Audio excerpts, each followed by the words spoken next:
it's a matchup of two of baseball's best in Madison Bumgarner and Jake Arrieta. It's been quite a run for Arrieta in Chicago with no-hitters in 2 straight years and a Cy Young Award last season. Bumgarner's resume is just as impressive, and today the ace needs to be the stopper for a Giants team that's lost 2 in a row. It's all about the pitching today at Wrigley next.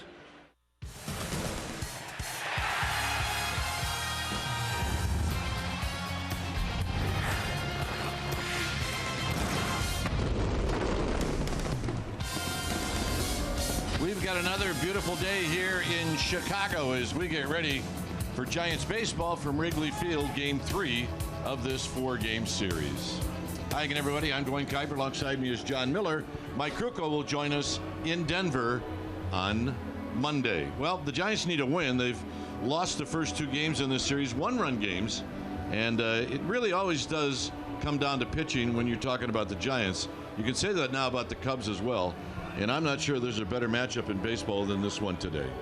Well, Bumgarner has pitched well against the Cubs historically. He's 7-2 with a 2.19 ERA lifetime against them. And the one time he faced them this year, it was a memorable game, a national telecast out of San Francisco. He got only 1 run of support, and he had to go out and supply that himself. You may recall he got a big base hit. I think it might have been a double to knock in the only run of the game. He won it 1-0 over the Cubs. So the Giants would like to see that again for Madison Bumgarner. Arrieta, of course, also shut the Giants down when they saw him, but they got a high pitch count going for him early on in that ball game. And Arrieta has not been quite as reliably outstanding in his most recent starts, but he still has that great stuff, and we know he's capable of doing it at any time.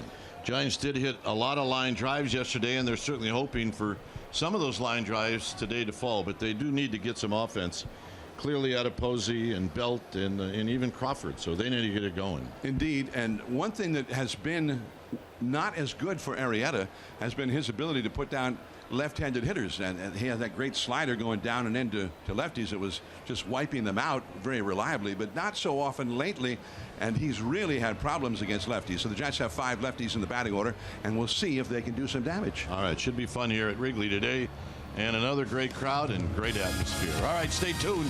We will take you to our CSN Bay Area studios for a couple of updates. That's right, a couple of them right after this.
on CSN Bay Area is brought to you by Jack in the Box. Taste the all-new Jack's Brewhouse Bacon Burger today at Jack in the Box.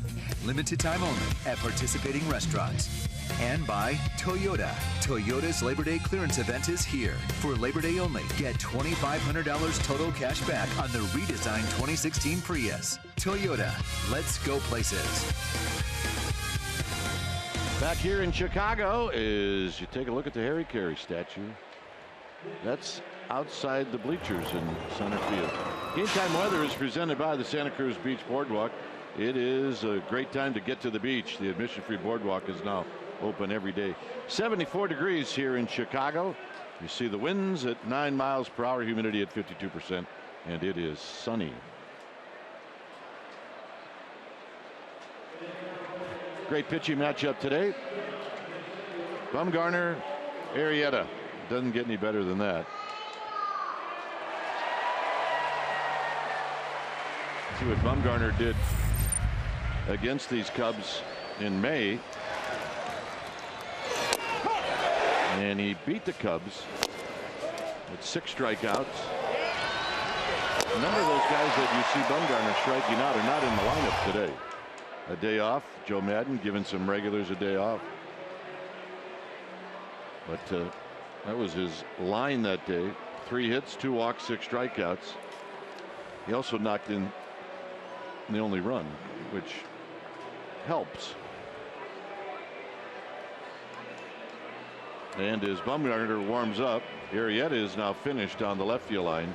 Here's the lineup that Madison Bumgarner, or checked at, that Jake Arrieta will be facing.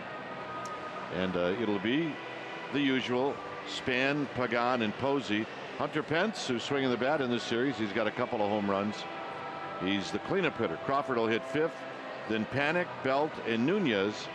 And Madison Bumgarner, who comes in with a 167 average with 3 home runs and 7 RBIs, he will hit 9th.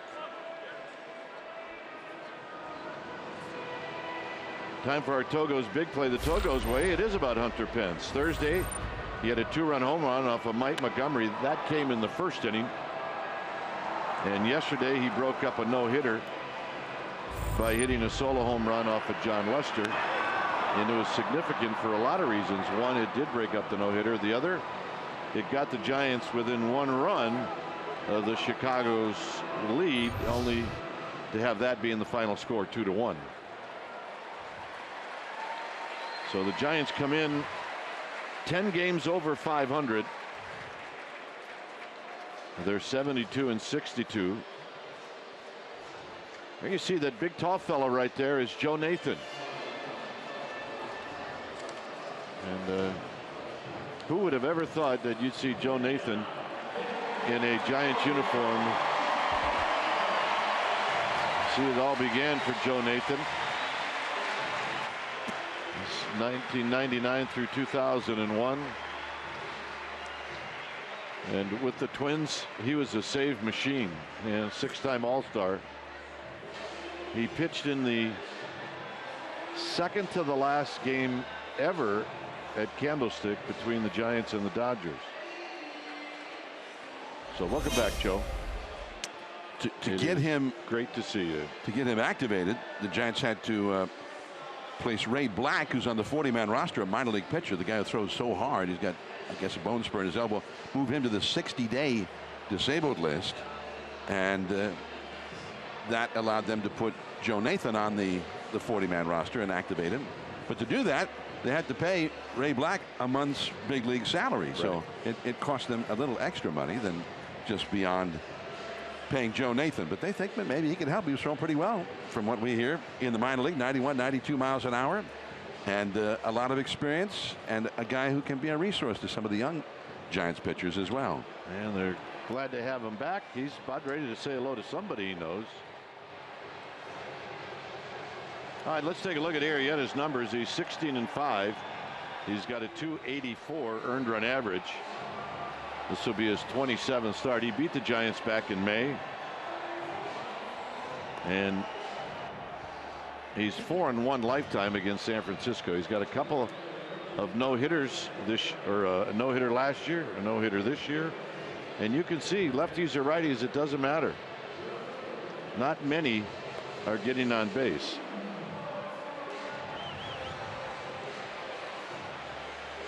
Behind Arrieta, it'll be Caesar, Fowler, and Zobrist in the outfield from left to right. La Stella, Russell, Baez, Bryant, third to first, and we'll take a look for the first time at Wilson Contreras, who is going to do the catching. Yeah, this guy's ready. You can spot him from any parts of Chicago. All right, Span stands in. Here's John Miller. And Jake Arrieta to Denard Span as we get underway. And a fastball at 93 in there for a called strike. Now, Arrieta has not been as consistently overpowering in the last couple of months, which is not to say that he is never overpowering. He's had several outstanding games in that time. And a foul back out of play. But in his last start in Wrigley Field this past Monday against the Pirates, he went 6 1/3 innings and gave up 6 runs in that game. He also walked 3. And that's the most runs he's given up in a game this year. And the Cubs still won. They came from behind in 13 innings, a game that went over 5 hours, and they won that game anyway. There's that big curveball, and he got a piece of it, and it bounced into the glove, so he is still alive, just barely. Now, this is always a tough call for the home plate umpire. I mean, he's the one that can't really see if this ball goes in the dirt. He kind of has to listen for it. But that's where the other umpires can help him. And it may not have been that Dan Bellino needed any help because he got it right.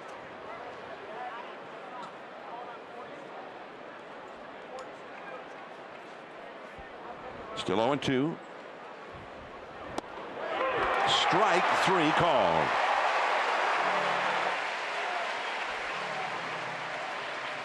Here's our Nissan keys to the game. Giants set the table. They haven't done much of that in this series. Set the table, and the more you do it, the better chances you are to have someone come up with a big hit. And then get Santiago Casilla into the game.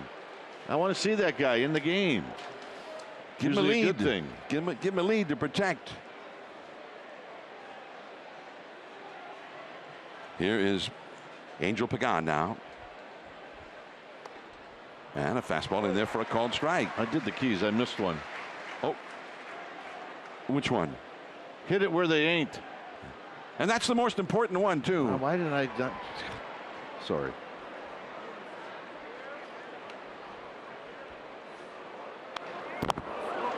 Oh, and 2. Foul ball back to the screen.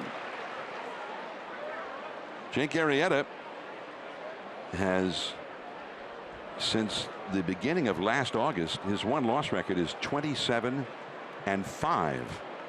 and his earned run average is 2.0. Only Clayton Kershaw has a lower ERA in that time. Curveball just off the outside. Contreras thought they had him struck out. And I mentioned Bellino. Cuzzy, Hamari, and Hallion from first to third. Hallion is the crew chief. 1-2 the count. And that is down the right field line. And that's a base hit. And this is the kind of thing that, according to those who see him all the time, has been happening with a lot more frequency. Left-handed hitters are hitting that breaking ball. That's his put-away breaking ball, but it was not a sharp one. Well, he thought he had a strikeout on the pitch prior to it. That this landed right in the wheelhouse of Pagan. And a nice dig out by Zobrist. Otherwise, it could have been a triple for Pagan. There's my edit key. There it is. See? Hit it where they ain't. And he just did. He did.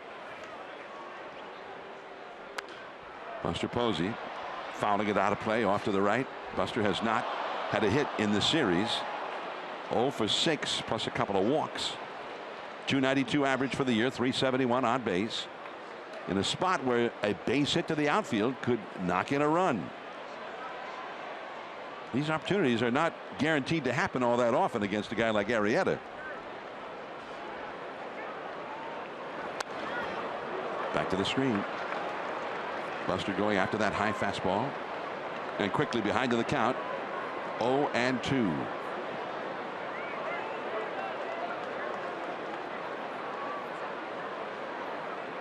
Posey has taken his lumps against Jake Arrieta. 1 for 12 lifetime against him. Struck him out. Man, the movement on that at 95 miles an hour was just ridiculous. Well, look at where Contreras is set up. He throws this completely away from the target, and it runs in on the hands of Buster Posey, and Buster cannot catch up to it. Now Hunter Pence. It is September. On the first day of September, Hunter Pence hit a monstrous home run against the wind here on Thursday night. On the second day of September, he hit a home run down the left field line against the wind, then broke up a no-hitter. And now here he is on the third day of September. Off the outside, that hard breaking ball. 91-mile-an-hour slider. Is that possible? Yep. Cutter. 1 ball, no strikes.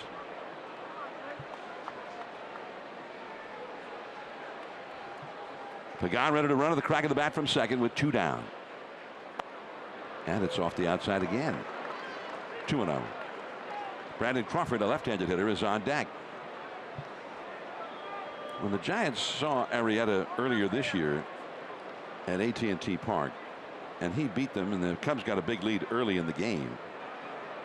But they mounted up his pitch count early on in that one.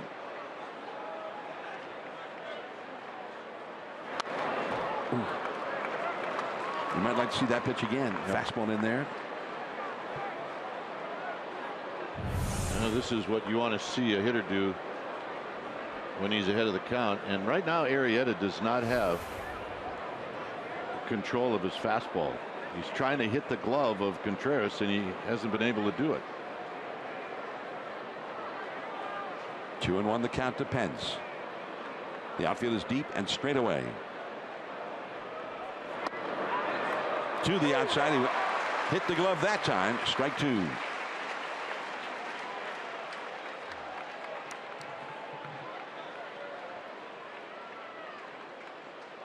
Pence with a .285 batting average, .355 on base percentage. And while the Giants have not done much in this series, they've only had 6 hits in 2 games. Pence is throwing the bat well here.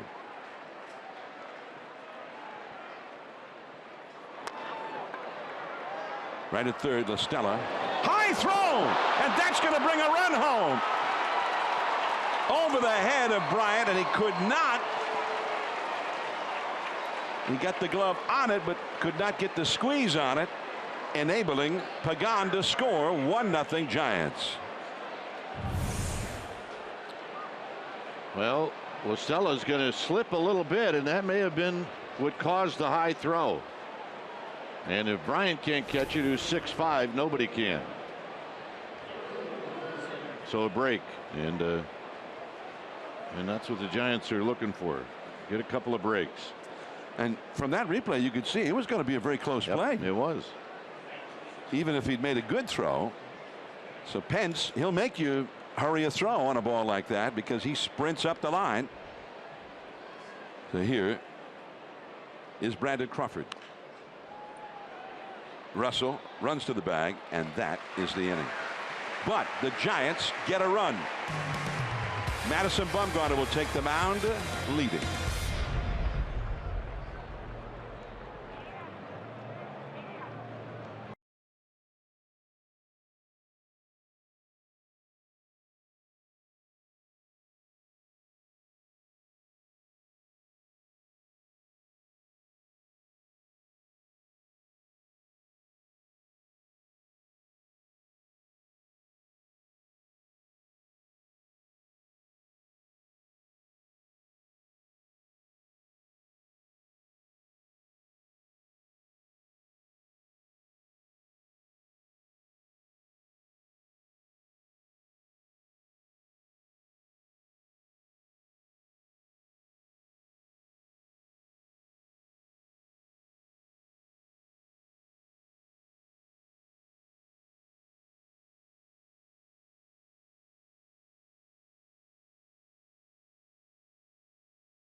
We head to the Cubs half of the first inning. Let's take a look at the Cubs lineup, a little different than for what we've seen in the first two games. It'll be Fowler, Bryant, and then Zobrist. Zobrist will hit third, and you see what he's done lifetime against Bumgarner. He's the one guy that's got ownage in this game. Russell, Contreras, and Baez. The left fielder in hitting seventh will be Matt Caesar. Arrieta is going to hit eighth, and then La Stella will hit ninth. Bumgarner 13-8. You see his ERA, very good. This will be his 29th start, his second against the Cubs. He beat the Cubs in May. We've shown you that. He's 7-2 lifetime, and here at Wrigley, he's 3-2.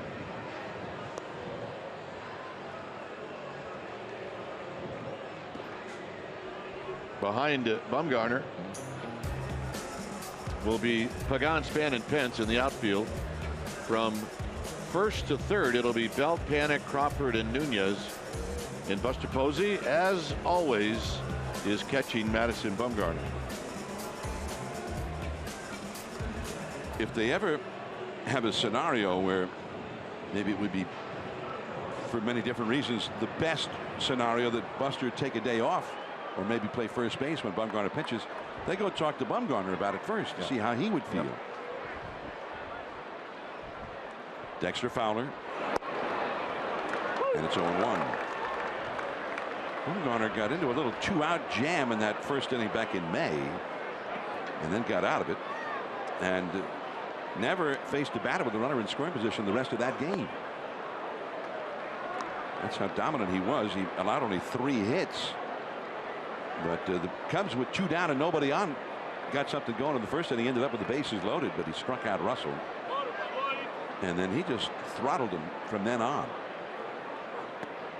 And when it came down to it, Bumgarner took matters into his own hands in the 5th inning of that game and broke a scoreless tie with a double. Yeah, if he's going to have an inning that could be a little rocky, it very well could be the first. 2-1 the count. Nunez, and Fowler is kept off the bases here in the first inning, which is a good thing and not easily done. 4 pitches. That's a record, isn't it? Well, it is after Thursday night. 13 pitches to Fowler as the first batter of the game Thursday night, and he goes up, he fouls away 2 strike pitches. He creates a lot of trouble for a pitcher, and he is the guy on this Cubs roster who's faced Bumgarner more than any other Cub. That was his 36th at bat. That ball is hit him very high in the air by Bryant, but caught rather routinely as can be on a day where the sun is shining so brightly, by Pagan. 2 down. Well, Bryant was laying in the bushes for a first pitch fastball, and that's what he got. And I can tell you that he's thinking, I just missed that one. Just a soaring fly ball. And really at the moment there's very little wind blowing at all. And what there is of it is blowing mostly in from right field from the lake. Here's Zobrist. And that's down and in, ball 1. The Cubs generally take a lot of pitches. They'll work the counts, but they have a strike thrower like Bumgarner. That philosophy may change just a little bit. 1-1. Well, Bryant, you talk about Bryant. Bryant has not yet had a hit against Bumgarner. He hasn't faced him that often. Bryant has hardly faced anybody that often. Right. This is only his 2nd year in the big leagues. But he's 0 for 6 against him now. Zobrist pops it up toward Bumgarner. Brandon Bell comes in. No. Well, Bumgarner may wish he just went ahead and took it himself.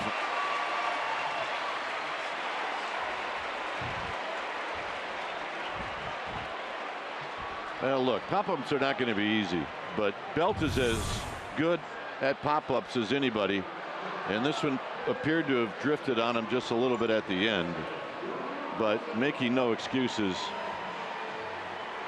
It's got to be caught. Now you just hope that all of a sudden Bumgarner is going to throw a ton more pitches. So a quick out here would be good. Here's Addison Russell, and that's a called strike. Russell in the cleanup spot, and he's knocked in runs like a cleanup hitter this year. 88 runs batted in, 19 homers, but only a .243 batting average and 120 strikeouts. But 30% of his official at bats end up in a strikeout. Curveball in the dirt. Well, he would have had an 8-pitch inning, and Belt caught that ball, so it'll be easy to keep track of here. But again, if I'm Bumgarner, next time I'm just calling for it and I'm going to catch it. Yeah, get away from me.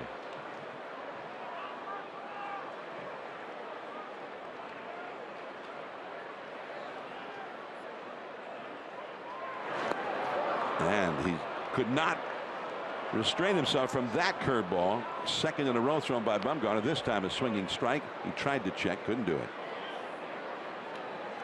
1 ball and 2 strikes. Wilson Contreras, a young Cub whom we have not yet seen, is on deck. Giants infield, other than Belt, playing Russell to pull, and a foul out of play.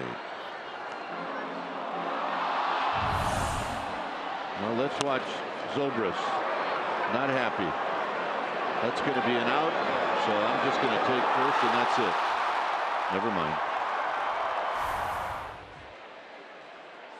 Zobrist, who has 6 hits in 10 career at bats against Bumgarner. Of course, that was not a hit. And he's back to the bag. A little bit of a wide throw by Bumgarner. Belt had to come off and backhand it. Zobrist occasionally will steal a base. He has 4 steals. He's also been thrown out 4 times trying to steal. 1-0 Giants, 2 down. 2-2.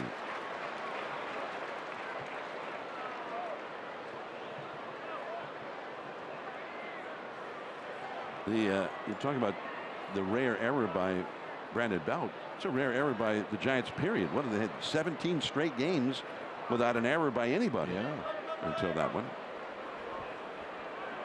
The Giants record.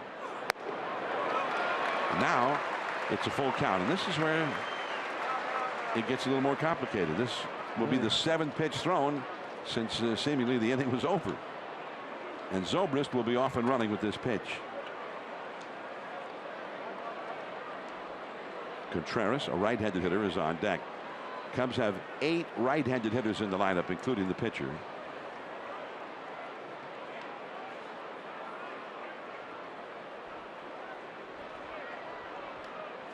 There goes Zobrist, and the inning is over.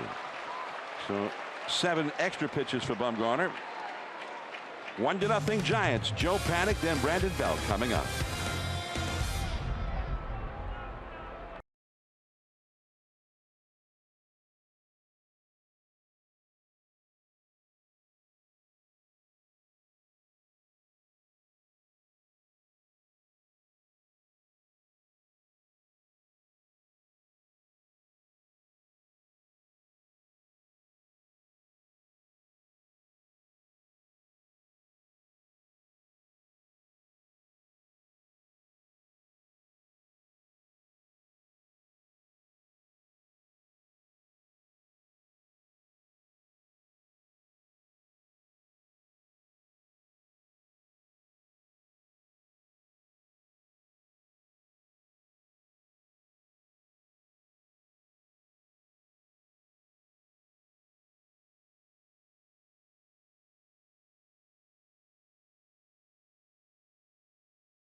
is brought to you by AAA. What does your insurance do when it's not doing insurance? It should do more. Go to AAA.com for more details. Giants 1, Cubs nothing. As we move into the second inning, Joe Panic leads off for the Giants against Jake Arrieta. And it's the first pitch called strike at 93 miles an hour. Brandon Belt is on deck, and then Eduardo Nunez due up third. The 6, 7, 8 spots in the Giants lineup coming up in this inning. And that one ran a little bit off the outside, and the count is 1 ball and 1 strike. When the Giants saw Arrieta back in May, and he shut them down. There's a ball into right center. It is caught by Zobrist. Man, I thought he was going to catch it. Then I thought it's going to bounce in front of him, and somehow ultimately he did catch it. I'm not sure Bruce Bochy is 100% sure if he did indeed catch this. It looked like he did. Like it went right in the pocket. So nice play. Ben Zobrist, the man who can play just about anywhere on the field and play it anywhere in the field well. Brandon Belt now, 1 out, nobody on. And it's 0-1. Ball had movement back to the plate there at 94 miles an hour. I mean, even though Zobrist catches that, it's a good sign. Another lefty hitting the ball hard against Arrieta.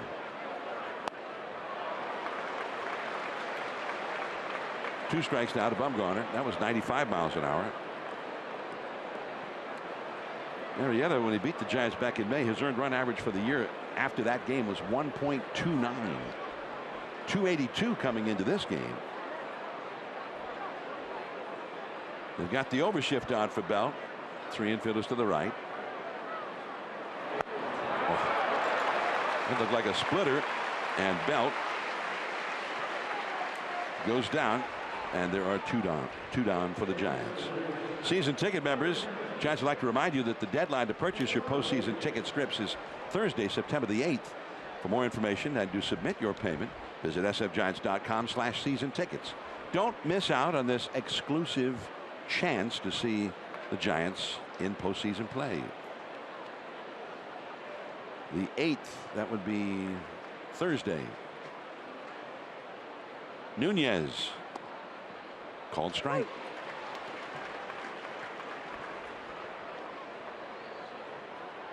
Arrieta has 3 strikeouts the first 2 innings.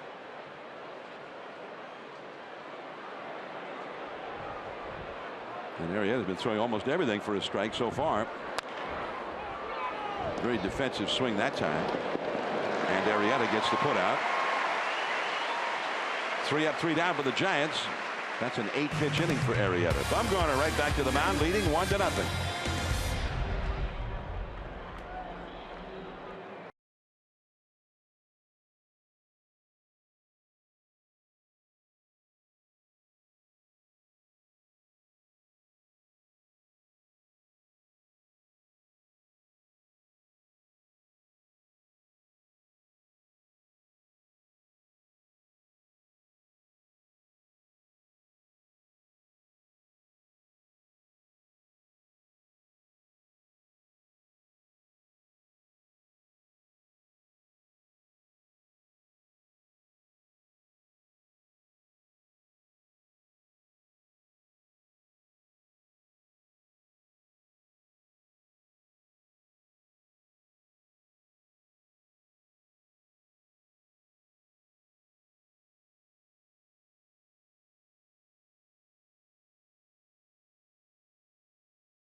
on CSN Bay Area is brought to you by Caltrans Stormwater. Keep our highways clean. Protect our water. ProtectEveryDrop.com. It is 1-0 Giants. Wrigley Field, Chicago, last of the second. And Wilson Contreras, Cubs catcher, and it's ball one from Bumgarner. You know, John, I would think that in this lineup right now, Contreras would be the most dangerous hitter in the eyes of Madison Bumgarner because he doesn't know him. And he's got lots of power. This guy is built, and he's had some success. 2-0. He's out of Venezuela. 6'1", 212 pounds. They can throw out some catchers from that country, can't they? Oh, name one. You're right. Pablo. That's it. Omar Vizquel. Andres Galarraga. Miguel Cabrera.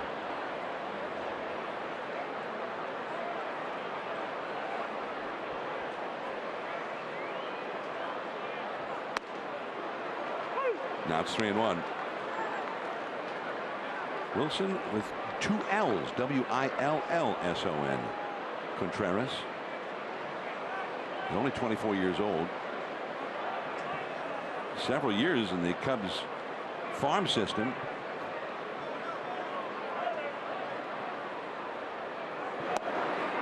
And it's 3-2.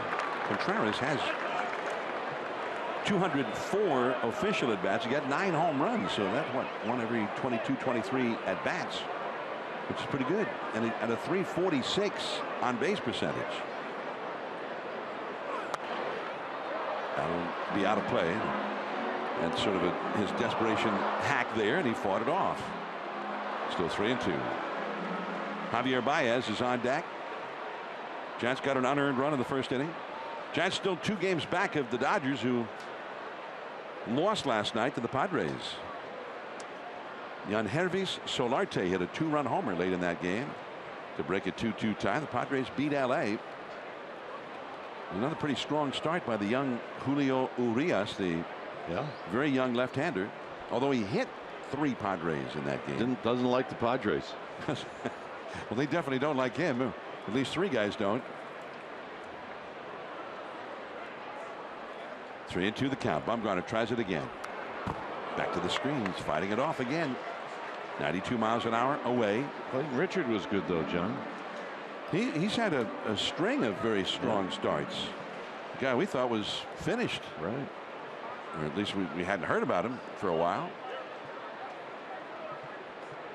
Last time I'd seen him, he was working out of the bullpen for somebody. 3-2. And Contreras has given him a workout here. So he has seen 8 pitches, and this will be number 9.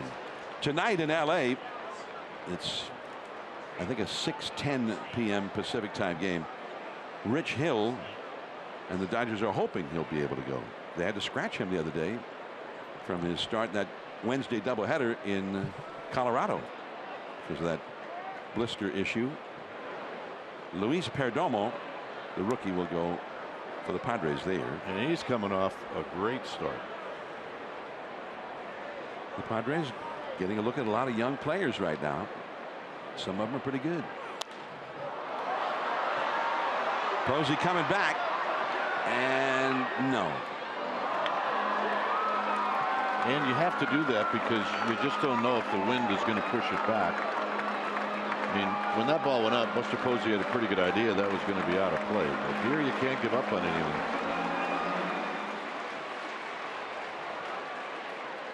So Bumgarner getting worked out here. This will be his 10th pitch upcoming to Contreras, who hit a home run in his very first Wrigley Field at bat back in June. That ball is smoked. Left center, over Pagan, into the ivy. Impressive.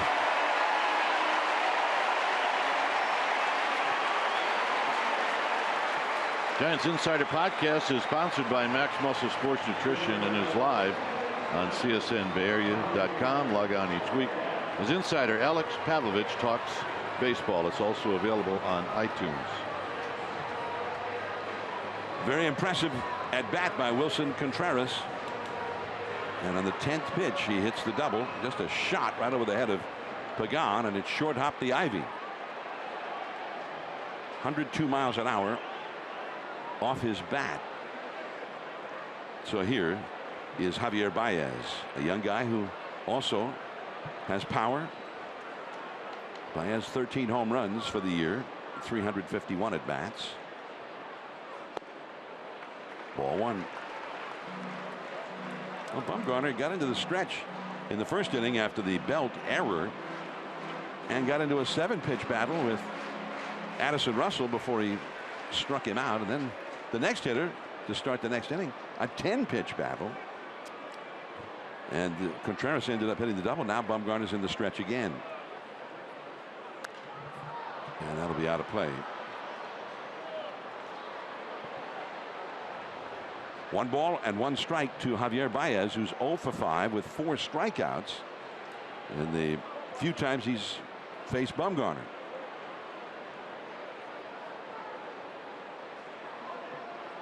Spectacular day here. 74 degrees, the game time temperature. Blue skies overhead. Nice pickup on the short hop. Then Nunez throws him out after first looking over at Contreras to freeze him. 1 away. Well, you can do that. You can especially do it if you got a lot of time, and Nunez did. So once he grabs it here, he knows that he's got a lot of time to throw out Baez. So you can look at that guy for a little while just to make sure that he doesn't go. So a wasted out there for Baez. He does not move the runner up at all. And here's Matt Caesar, still a runner in scoring position. And ideally, a hitter wants to get that runner over to third with nobody out. Here is Caesar, and it's a called strike. Caesar ended up being in there. The original lineup had Jorge Soler playing, and then Soler had to be scratched from the lineup because of an ingrown toenail. Yeah.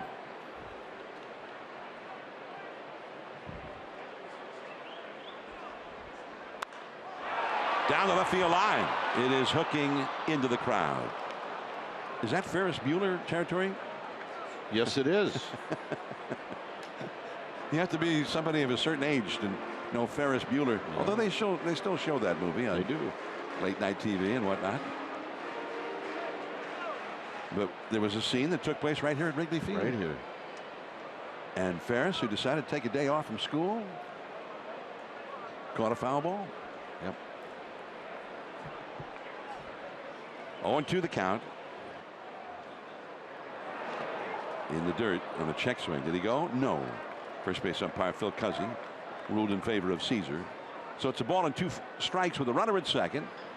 1 out in the inning. The Giants leading 1-0. I don't mention things like Ferris Bueller's Day Off. That kind of a cultural reference if Dave Fleming's in the booth. Of course not. Ferris who? What? Dave's thinking you're talking about a carnival ride.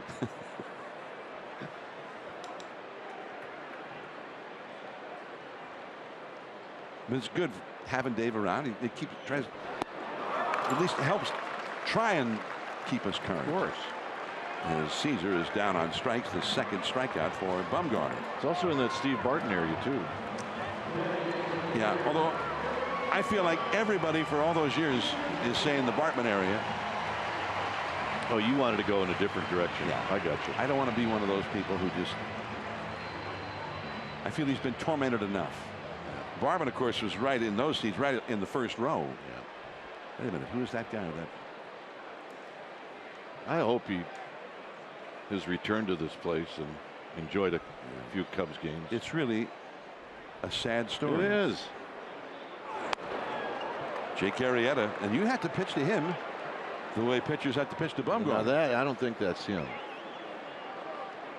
Just don't reach out if the Cubs left fielder goes for a pop-up over there, whoever sits there. Don't do it. That whole scenario was so odd. And then they kicked a double play ball. So many things happened because that play would have ended the inning, and then it wouldn't have been. It would have been the second out, I guess. But then a very reliable infielder, Alex Gonzalez, the shortstop, he booted a double play He ball. did. Everything went wrong. Just off the inside. A ball and a strike now. Bumgarner, or 2-1 the count. And Bumgarner, I don't think thought it was off the inside. Arrieta is hitting .268, and he's got 2 doubles, a triple, and 2 homers.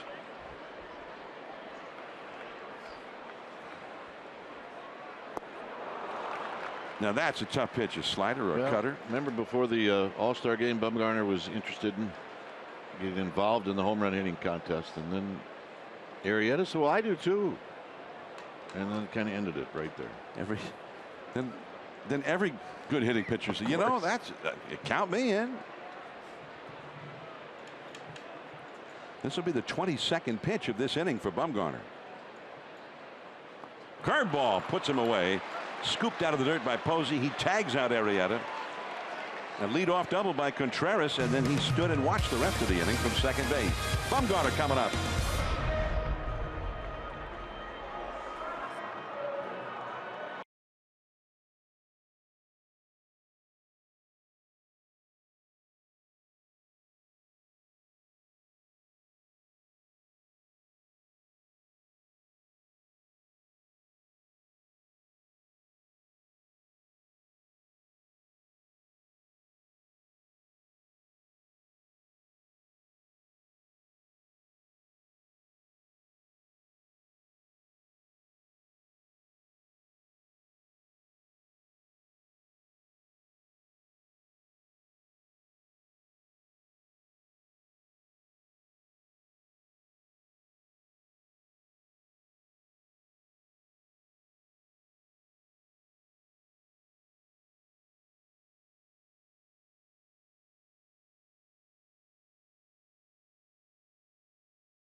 By the GoPro Grand Prix of Sonoma, Sunday, September 18th at Sonoma Raceway. Get your tickets to the Verizon IndyCar Series season finale at sonomaraceway.com. A week from Monday on the 12th, the San Diego Padres will come in for a 3-game series, their final visit to AT&T. A couple of special events happening during the Padres series. On Monday the 12th, it'll be Step Up to the Plate night. Tuesday the 13th, Filipino Heritage Night. Go to sfgiants.com/special events to check it out and get your seats. 1-1, 1-0 the score. Giants leading. Arrieta against Madison Bumgarner. Here's Dwayne Kuiper. And the pitch, and Bumgarner takes a called strike. So these two guys both know that the other guy can hit. Bumgarner 12 for 72 with 3 home runs and 7 runs batted in. And another strike, so it's a quick 0-2. Arrieta, through the first 8 hitters, he struck out 3, 1 looking, 2 swinging. With Span on deck. And it's outside. Panik hit a line drive that Zobrist came in and made a nice catch.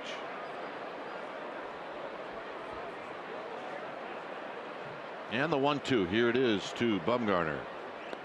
2 balls, 2 strikes. Bumgarner's, we've watched him mature more as a hitter. He will take more pitches. He is not just a guy up there that hacks. He's got a pretty good idea. He's walked 8 times, more than any other pitcher we've seen. Fouls this one back. He got a 95-mile-an-hour fastball. Sometimes he gets those walks, not because he's so patient. They almost look like they're pitching around him at times. They'd rather go after somebody else.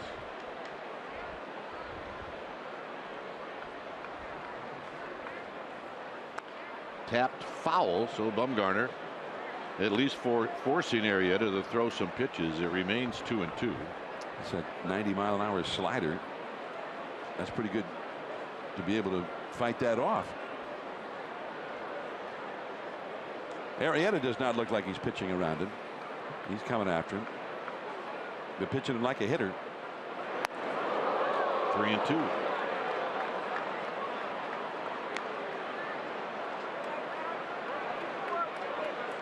Well, we'll see if you challenge the old farm boy. You know, Bumgarner's thinking fastball. On the ground, foul. And that's what he got. Hit it hard. He was out in front of a 94-mile-an-hour fastball. Yeah. I mean, that's why if you throw Bumgarner a breaking ball here, it's not likely he's going to hit it if it's a decent one, just because of, you really do have to look for a fastball here. And he walked him. And Arrieta does not look too happy. I mean, that was way out of the strike zone. I mean, plus, look, that's a manly at bat. I mean, you got two guys in this game that think they're pretty good, and they are. And you walk the other guy. Now, Arrieta just had an 8-pitch second inning. He retired 3 straight guys, 8 pitches total. Bumgarner just saw 9 pitches. Perfect. Here's Span. Span struck out looking to open up the ball game. In at third is La Stella. And Span takes low. 1 ball and no strikes. Arrieta had 3 at bats out of the stretch in the first inning, none in the second. So Bumgarner puts him in the stretch immediately.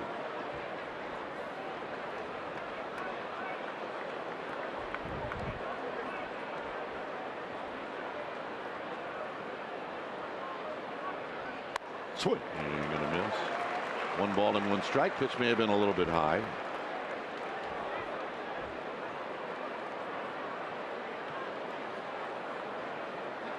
You look inside the stadium, packed.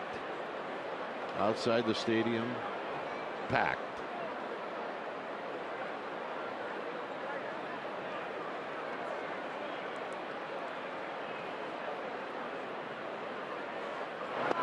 One and 2.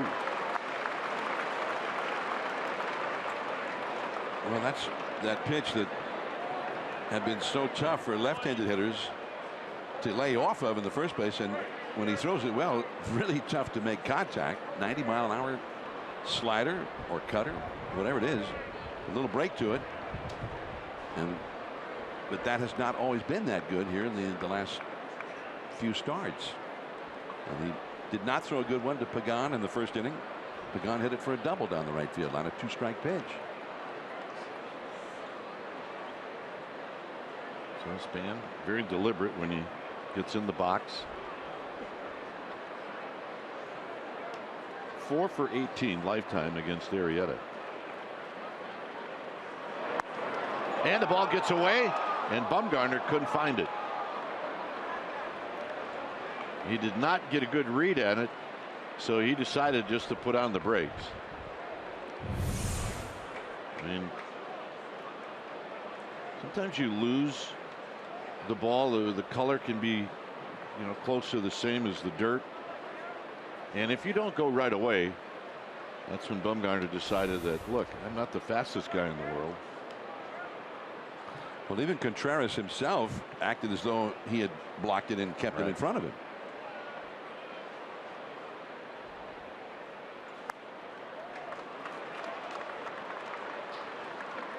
Well, it's 3-2. I watched that the pitch that got away from him. I watched it on the monitor from the center field camera, and I didn't realize it got by him. Till you kind of shouted it out. You sometimes have to read the catcher. You're right. And that's more or less the view Bumgarner had of it. Payoff pitch. Here it is to Span. Got him for the second time. And very close to the same pitch.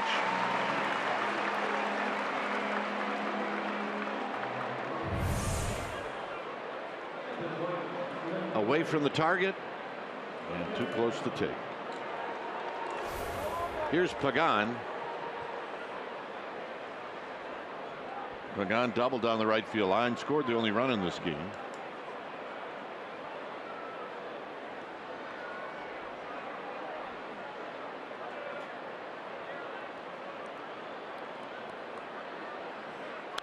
And he fouls this one back.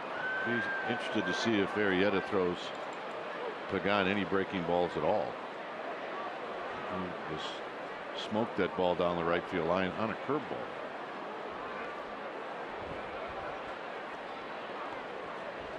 Bumgarner walked to open up the inning.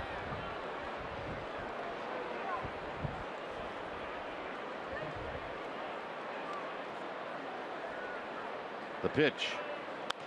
Swinging a pop-up left field. It's Russell, but coming in is Caesar, and he makes the catch.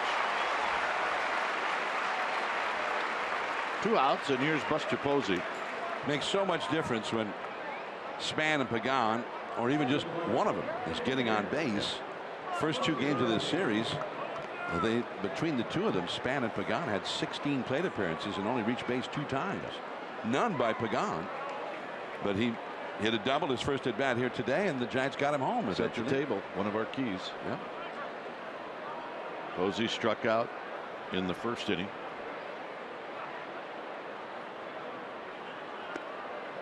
One ball and no strikes.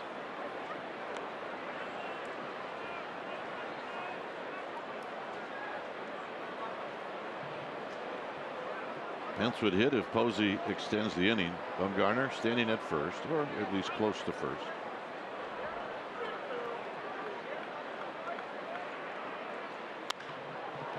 High down the right field line. Moving over is Zobrist, and this one's going to drift into the seats. It's 1 ball and 1 strike. I think Zobrist thought he might have a play on it until the very end, so that it looked like the wind really just knocked it down and pushed it over into the seats. Been blowing in from right field, although it's not a real strong wind right now.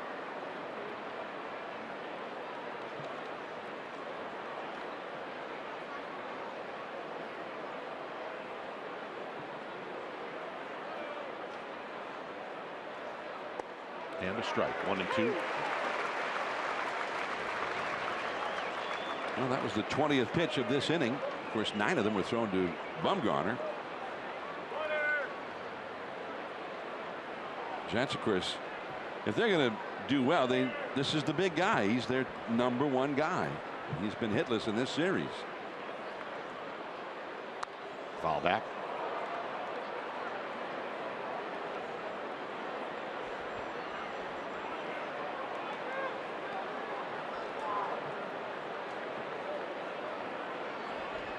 Giants, who for a while owned a terrific road record, now they're only 2 games over 500 on the road.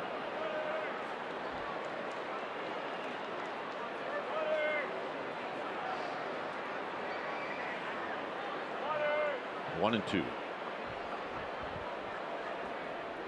Look out. 2 and 2. Giants have 1 more here, then 3 in Denver, 3 in Arizona. So 7 more left on this trip. And then 3 in San Diego and 3 in Los Angeles. Not in that order.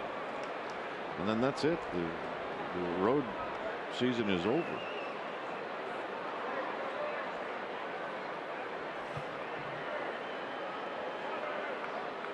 Posey up the middle.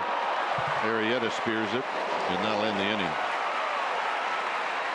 So Bumgarner, who led the inning off with a walk, is left stranded. It's 1-0 Giants.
Brought to you by T-Mobile. This happened in May of '79. The Phillies 23, the Cubs won 22. This is Dave Kingman. He went 3 for 6 with 3 home runs, 6 RBIs. This hit a building beyond the fence, and it ended up rolling down Kenmore Avenue. And this is a great shot. You see Mike Krukow on the left, Scott Thompson on the far right. Behind him is Ken Holtzman, then Rick Russell, and then Mick Kelleher behind Russell. It's a great shot. I love that picture. Here's LaStella, who takes a strike. Kingman had really his best years right here. There's Kenmore Street down, still out there. You'd have to miss that big scoreboard to get close to Kenmore Street now. And the whole reason this was brought up is the ball that Pence hit on Thursday night, which may have ended up in the same spot. Everybody here thought, had the wind not been blowing in and that big board had not been out there, that his ball would have been very similar. There's the board John's talking about. It is something to shoot for if you're big and strong and you hit right-handed. You get 2 new boards. One down the right field line, one out there in left center.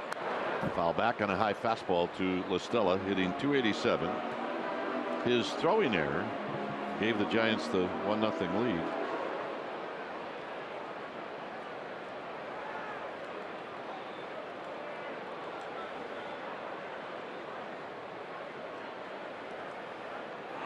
Swing and a miss on a breaking ball. 4 strikeouts for Bumgarner. Dave Fleming is here. He'll come in innings 4, 5, and 6. There's Dave. Above Dave is Lee Jones. John will depart, and he'll be back here in the 7th. We'll do it one more time tomorrow, and then the 3 games in Colorado. I've been called in, and I've been told that I am going to be on assignment. Sorry, Kate. I can't tell you where they're asking me to go. Here's Fowler. It's for your own good. And the pitch is inside to Fowler, who bounced out to Nunez in the 1st inning. I don't want to say where it is, but I believe there's a beach involved and maybe a pina colada. Maybe an umbrella. That's true. It depends upon. And Nunez with another terrific play, and they got him. Yeah, the umbrella is either going to be above me or in my hand. 2 outs. Here's Bryant. Watch this play to the left of Nunez. His first 2 or 3 days in a Giants uniform, a little iffy.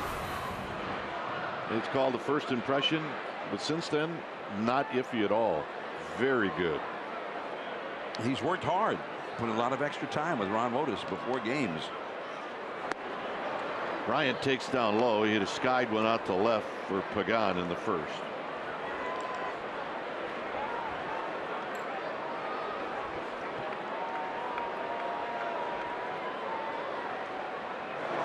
And drives this one to center field. Span is going to put on the brakes.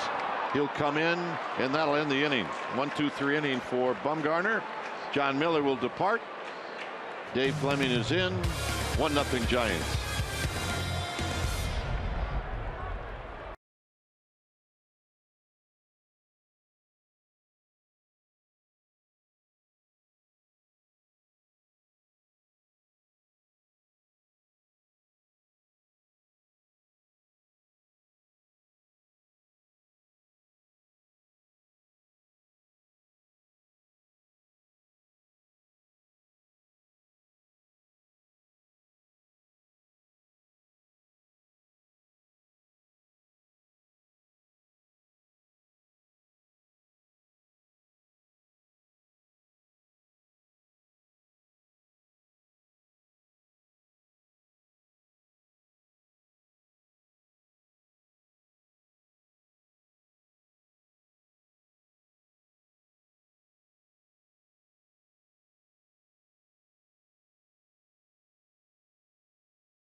The celebration of the 50th anniversary of Star Trek. Nobody else but the Giants are going to celebrate this. Now, your special event ticket is going to include a collectible 50th anniversary Enterprise Giants collectible and a ticket to see the game.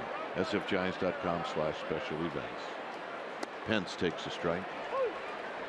I'm sure the Star Trek people are thrilled that nobody else is going to do it. Dave Fleming is back. Pence is at the plate. Giants are leading. Doesn't get any better than that. All is right in the world. Arrieta to Pence. Breaking ball for a strike, and it's 0-2.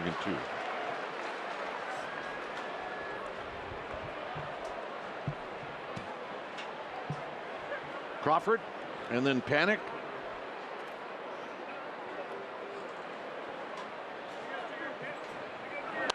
And a foul back. So you're moderately happy. Not happy the Giants have lost 2, but Stanford won last night. They did. I mean, in the NFL, we all make fun of the preseason games. They're so meaningless. Pence out swinging. But, I mean, can you imagine if the Giants didn't have any spring training games, or if an NFL team, the Niners, didn't get to play a single game? I mean, for college football, it's so nerve-wracking. You play the first game of the year, and you haven't had a chance to play anybody else. That's true. So you don't really know. You get that first win out of the way, and then figure out what you need to work on. And it helps if it's a home game, and it was. Here's Crawford. I did laugh, though, at John Harbaugh when they asked him about exhibition football, and they asked him, give us a number on number of preseason games, and he said, how about none? And he said, seriously, I'm giving you the answer, none.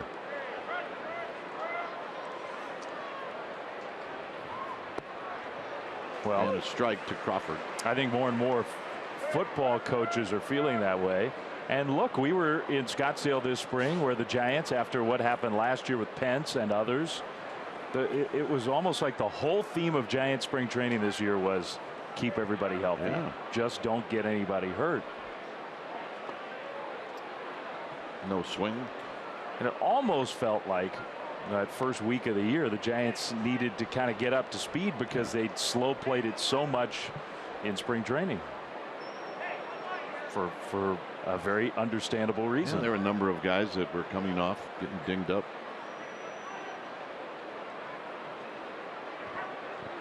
Crawford bounces this one to Baez, and Baez will make the play.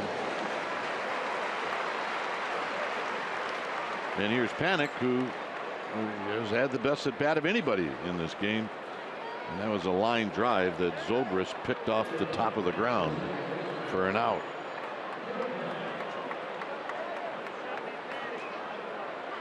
And really, since then, Jake Arrieta has not given up much. So he's kind of locked it in. Although the Bumgarner at bat was a good attack. A really good one. Really good. After that, Span got it to 3-2 and then took one.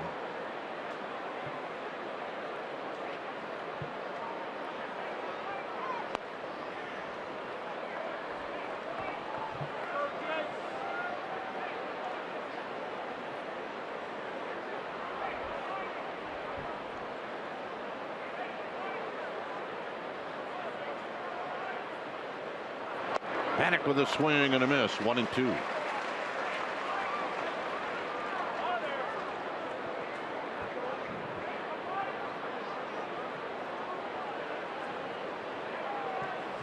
Should Panic reach, it'll be Belt. Hit out into shallow right field, and Zobrist cannot catch this one, although a good effort. Good lesson for Joe Panic. Don't hit it so hard. Yeah, hit them where they ain't. My word. It just seems like that's been the theme for the Giants here these last few games, where the harder they hit it, the less chance they have of getting a hit.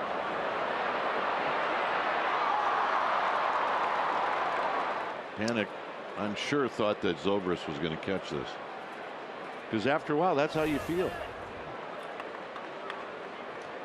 Here's Belt. Belt struck out in the second.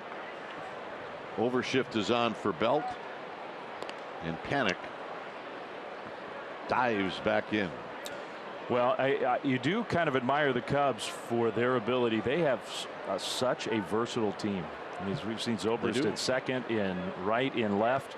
Chris Bryant playing first today, usually plays third. Panic takes off immediately, and he's going to get down to the second, and it was kind of interesting. Contreras bluffed like he was going to throw. Nobody was at second. Nobody. Here's a good choice by Joe Panic, so we're going to make it our Ford right choice.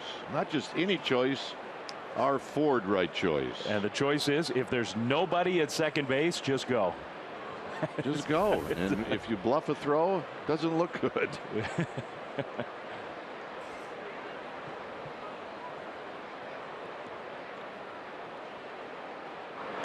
Belt takes low, an RBI opportunity for Brandon Belt, and he's in dire need of one. Was not a good start to the game for Brandon with the at bat, but also the error. So yeah, you're right. Sometimes the alarm clock goes off a little later. 2:15, I'm saying. Ring, ring.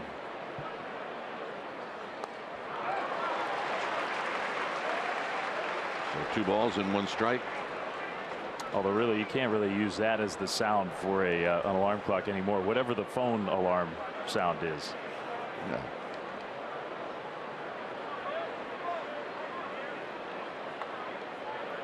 Arrieta looks in. Target is away to Belt. And Belt takes high and away.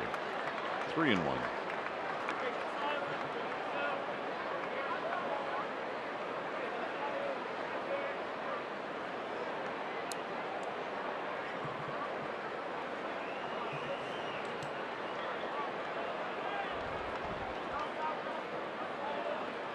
Panic with his lead. 3-2. That's the mysterious one that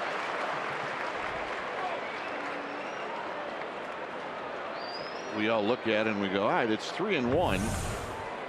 So you know you're going to get a fastball, and just that little bit of an uppercut, and Belt swings through it.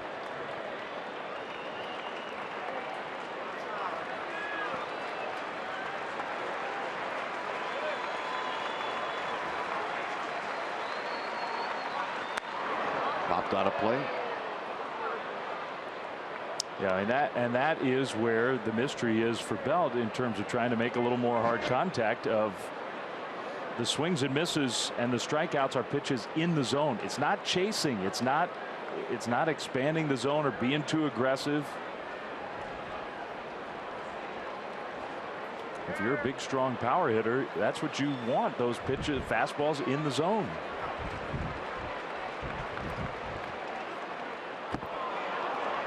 They're going to say no swing, and Panic goes to third.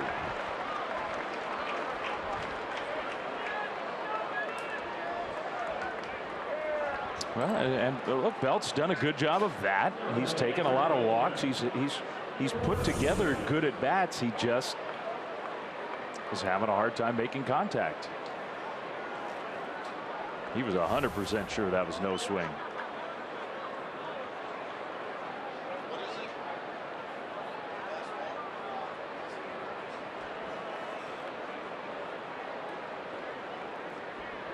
Nunez an opportunity. He rolled out to Bryant playing at first base today.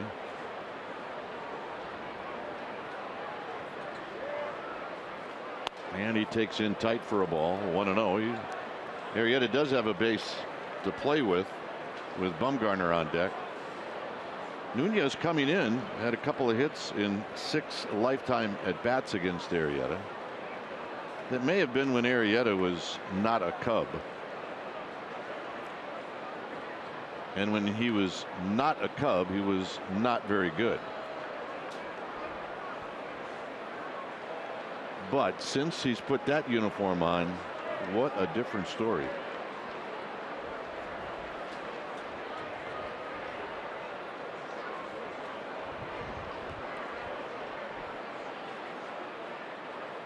Outside and low. 2-0. That was a good trade for the Cubs. Yeah, you think? I think College of San Mateo's own Scott Feldman was the key piece that went from the Cubs to the Orioles for a guy who's won a Cy Young Award. Well, they just didn't think that Arrieta was ever going to figure it out. Nunez on the ground and a base hit, and that knocks in Panic, and it's 2-0.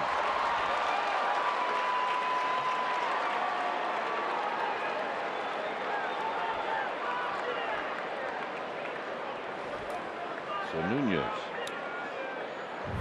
poking it through the right side. See the big gap between Bryant and Baez, and it's so inviting, and if you can do it, it's there a lot. Yeah, and especially if the pitcher's going to pitch you away like Arrieta did. That's a good job by Nunez.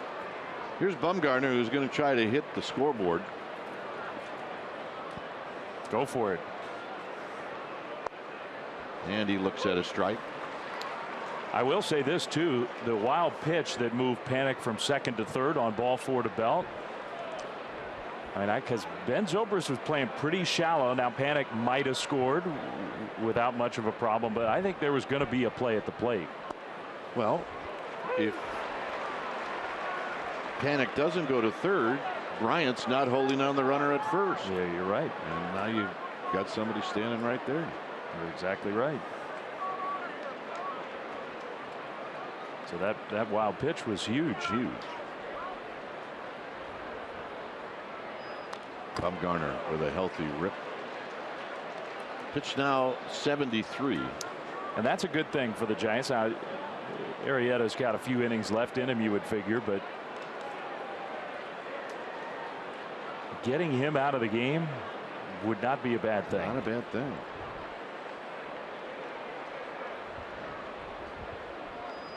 Bumgarner sharply on the ground, and this is going to end the inning. Giants pick up a run.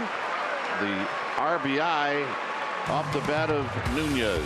2-0 Giants.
Authority of the San Francisco Giants. It may not be reproduced or retransmitted in any form, and the accounts and descriptions of this game may not be disseminated without the express written consent of San Francisco Baseball Associates, LLC.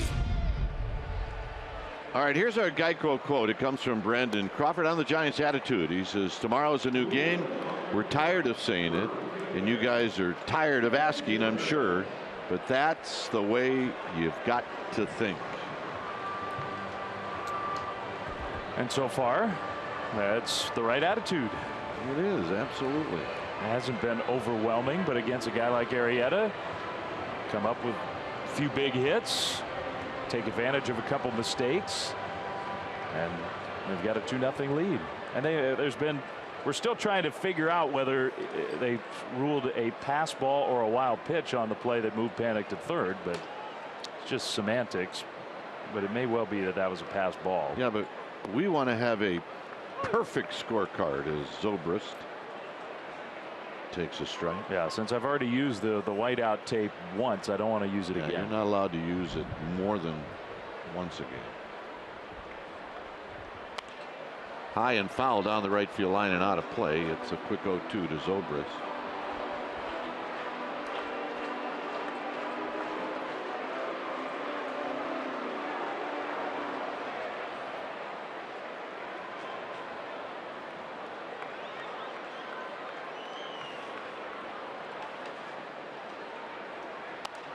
Fouled again.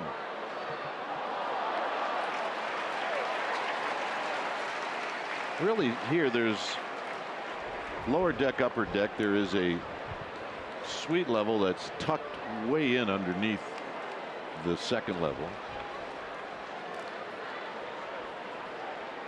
So I don't count that as a deck. Oh. Got him. Zobrist out looking, strikeout number 5. What do you think about this one? Yep, right there at the knee. Yep.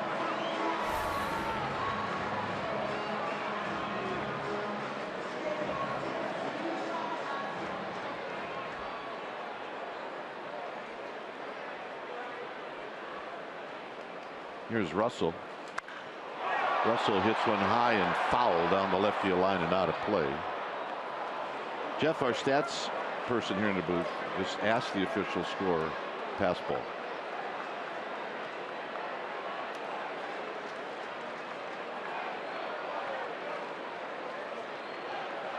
Kind of hard sometimes for Jeff to get out of his chair, but sometimes we have to ask him to do that. Breaking ball for a strike. Very comfy up there. Hey, it's the dream job.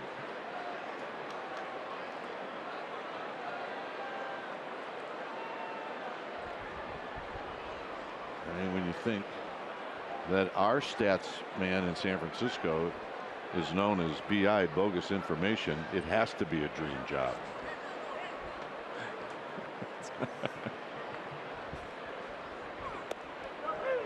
Got him. I think against the Cubs, this is what you got to pound the strike zone. This is a team that wants to take pitches. Yeah. They want to grind out at bats. They take a lot of borderline pitches. And if you start to nibble and nitpick, they will take their walks and they will grind you down. I thought in the first inning, Dave, that they all started to swing early in the count, that maybe they had changed their deal with Bumgarner. And maybe they have, but Bumgarner's got 6 strikeouts in this game. Here's Contreras, who doubled in the second, doubled over the head of Pagan. I said it earlier, this could very well be the most dangerous guy in this lineup just because Bumgarner doesn't know him. He had a tremendous at bat his first time up.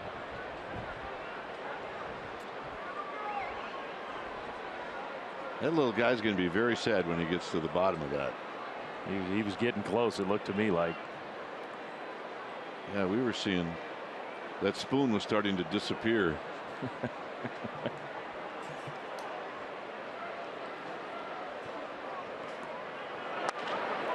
Slowly to third. Nunez, tricky hop on the run. Got him. Nice inning for Bumgarner. Through 4 innings here at Wrigley Field. Giants 2, Cubs nothing.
the Norcal Acura Grand Slam giveaway on CSN. Veronica Thomas. Come on, Veronica. You're going to win an Acura MDX if the Giants player hits a Grand Slam this inning. Go to AcuraNorCalDealers.com for more information on how Veronica is going to win and how you can enter. Top of the order. Here's Dave Fleming. Okay. Denard Span, Angel Pagan, Buster Posey, and now the third look at Jake Arrieta. He's had to throw 74 pitches in 4 innings. Ball 1 to Span. I am guessing that Denard is not going to take a called strike 3 this Certainly at-bat. not on the inside corner. No. He's taken 2 inside fastballs. Both have been called strike 3 his first 2 times up. He's ahead of the count, 2-0.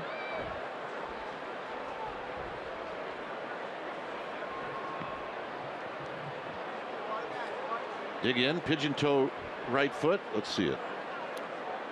Turn that baby in. That a baby. And then get ready to squat. There you go. Foul ball. There's nobody quite like Denard Span. His mom would agree with you. Is that All Joe? around. Yeah, look. There he is. If Ryan Vogelsong is watching this, he and Vogie broke in together. 2 single guys with the Giants when they were kids. And a couple of stories to tell. Yeah. And it wouldn't be cool if somehow, I mean, because Ryan Vogelsong got to write the story all over again in a Giants uniform. I used to tell both of them in the clubhouse, I'd say, you know what? You guys couldn't get a date if you went into the city with your uniform on. How'd that go over? That ball hit fairly hard, but picked clean by Baez. And with the spin, he throws out Span. Well, it must have went over okay because they never forgot it. And now they've got wives, kids.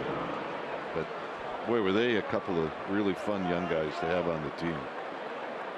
I was kind of thinking here in Chicago, maybe Contos would try that. It's true. Keep the uniform on. Yeah, sort of campaigning, laying the groundwork for his mayoral. Hey, you play for the Giants candidacy. Yeah, whoa, that's George Contos. Right past Contreras, he just missed it. So Matt Cain officially in the bullpen off the DL. Giants are running out. Look, so yesterday or 2 days ago, we had a guy just sitting on a bucket. Now we're having to curl around because the bullpen mound's in the way. Keep adding pitchers to the bullpen. And they're talking about adding a catcher. Well, they need one. You can't add this many players and not have you have to have a third catcher in September. That's just a must. So however they do it, whoever it is, they have to get somebody here. And it's probably not going to be that guy. Eli gets the ice bucket. Yeah, not even the cooler, not even the water cooler. He just gets the little igloo. It's a strike to Angel. Kind of low to the ground, having to look up to Javier. Eli does not care. The dugouts, you know, look, they're not big enough here to have bullpen guys hang around. Pagan pops it up, and Pagan he's so upset he just tomahawked his bat down to the ground. 2 down. He's ahead of the count, 3-0. Pagan might find a cooler in the dugout that nobody's sitting on. Yeah, here's the reaction Dave's talking about. He's upset. That's ball 4. So the difference in this inning is instead of a guy on first with 1 out, now there's 2 outs and nobody on. That's why he's upset. Yep. Here's Posey, 0 for 2. He's had a quiet series so far. There's that breaking ball for a strike.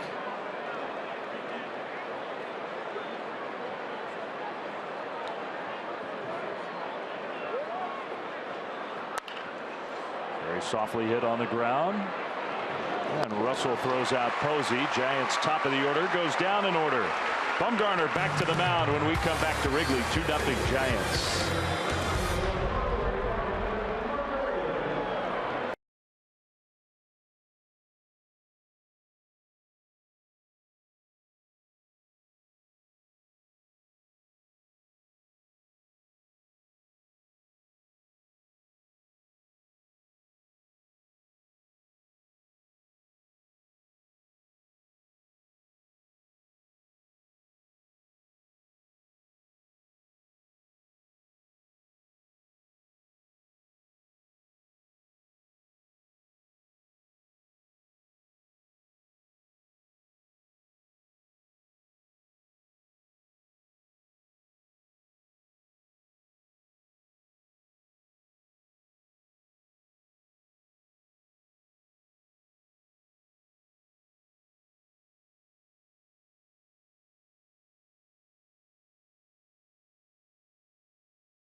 homestand, and Monday the 12th, it's the annual Step Up to the Plate night at the ballpark. Giants Pods, and the special event ticket includes a Denard Span bobblehead. And look, they got the pigeon toe look right on the bobblehead. They did a good job.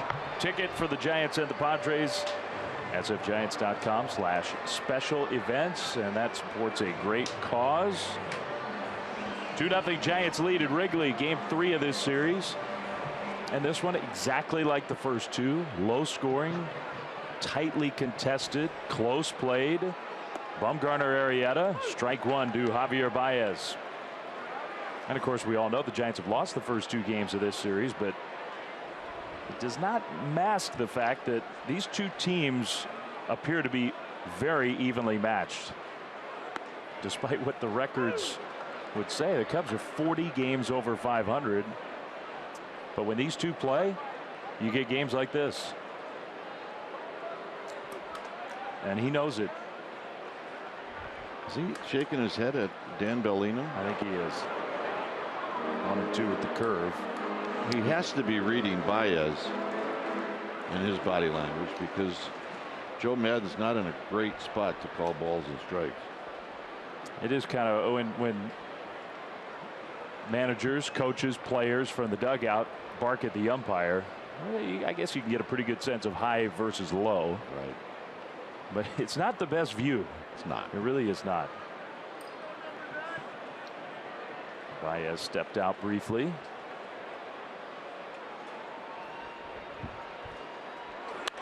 Line drive, base hit. He has got some bat speed, this kid. Leadoff single for the Cubs.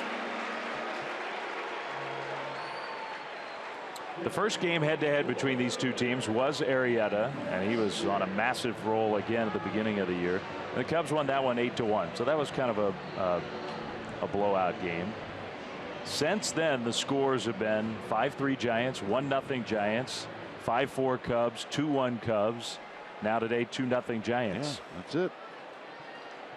And that ball is hooked by Caesar down the left field line, but the wind is going to help that one go foul.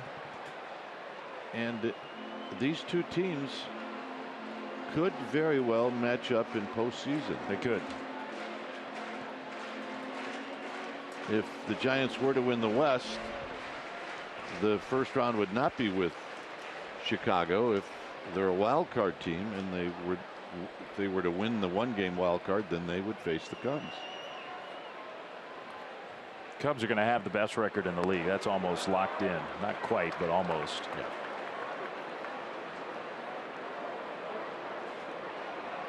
And I think Joe Maddon and the Cubs would like to have that scenario. They know they're going to have home field, but the advantage if you wait for the wild card winner is you hope that the wild card team has to use its ace or one of its aces to get through that wild card game, and you have your pitching all lined up.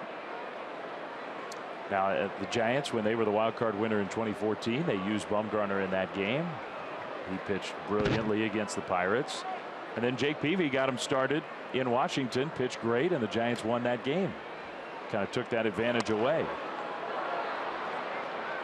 It was the next one that they kind of snuck out of town with a win, like 18 inning win. That's right. And Tim Hudson was really good. Jordan Zimmerman was a little bit better. And then they took Jordan Zimmerman out. And I got the ring on right now. It's looking pretty good. 2-2 with the cutter. He got Caesar to chase that same pitch to strike out his first time up. This is the first time Bumgarner's been out of the stretch since the 2nd inning. He had retired 9 in a row.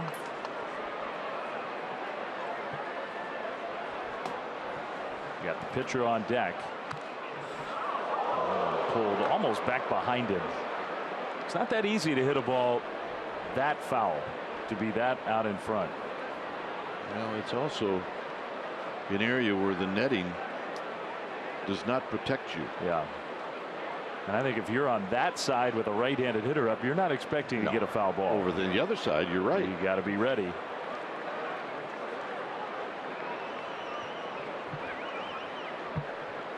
Runner at first, Baez.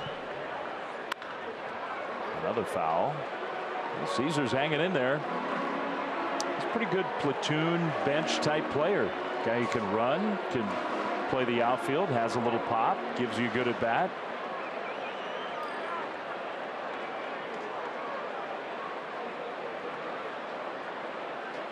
No Kyle Schwarber for these Cubs, which makes their success even more impressive. It was the first week of the year, basically, they lost him. But they've mixed and matched and used their versatility and their depth. And they're having one of their great years ever.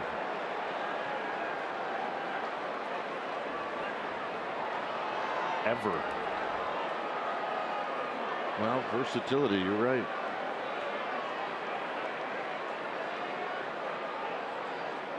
There goes Baez. The pitch is taken. Posey's throw late. That was a very big jump against Bumgarner. And it was strike 3 called to Caesar. They get the out. Had a chance for the double play. Just too big of a jump. Well, it was too big of a jump, and it may have been that Bumgarner was going to have all his focus on Caesar and not worry so much about Baez. Which is understandable. Caesar warranted a lot of attention the way he was taking that at bat. That's the 7th strikeout for Bumgarner. Now you get the pitcher up. This is the one guy in the National League right now, or one of maybe a couple. You might maybe put Zach Greinke in that mix of, you could say, you could argue, is as good a hitter as Bumgarner is. Yep. Well, and Bumgarner knows that. He will pitch him accordingly. He will. Arrieta very softly hit. Nunez tried the barehand pickup. Now Baez breaks for the plate. Crawford's throw, the tag, safe. Wow.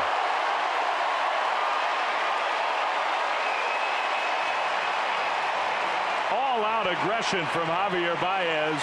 Crawford made a heck of an attempt. That's the first run for the Cubs.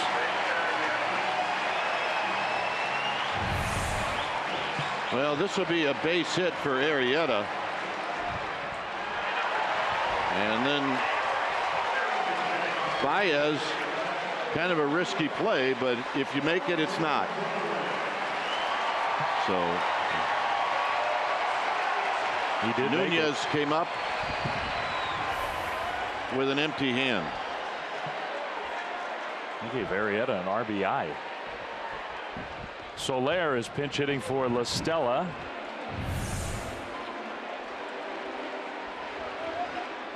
And it wasn't going to matter. That swipe tag was going to be late anyway, but he didn't handle the throw.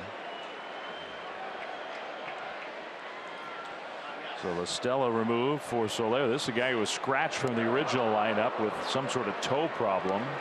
So I guess maybe they treated that during the first 4 innings, and now he's okay.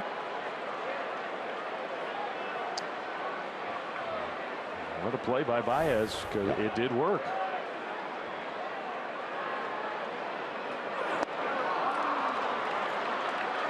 Soler is gone quickly, 2 down. Nice pitching from Bumgarner. So they gave Arrieta an RBI? Yeah, apparently they did. That seems like a stretch to me.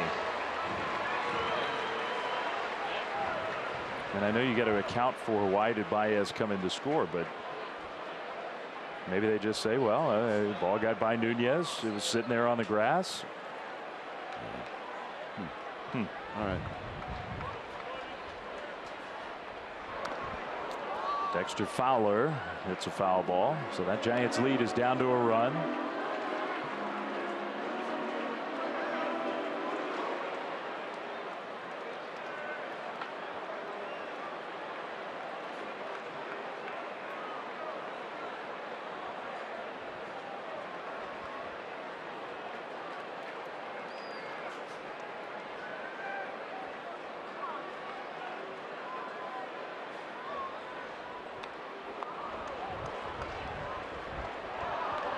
Oh, and 2.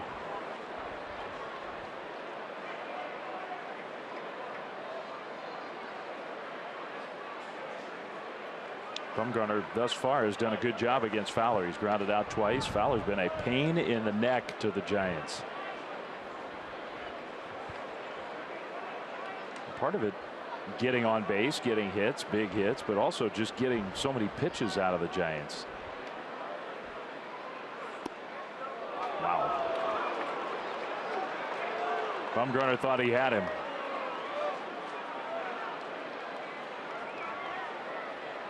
Well, let's see where it was. Buster setting up off the plate. Some umpires will definitely call that a strike. 1-2. He might go right back to that spot. He did. And Fowler this time wasn't going to take the risk. And maybe that one was a little higher.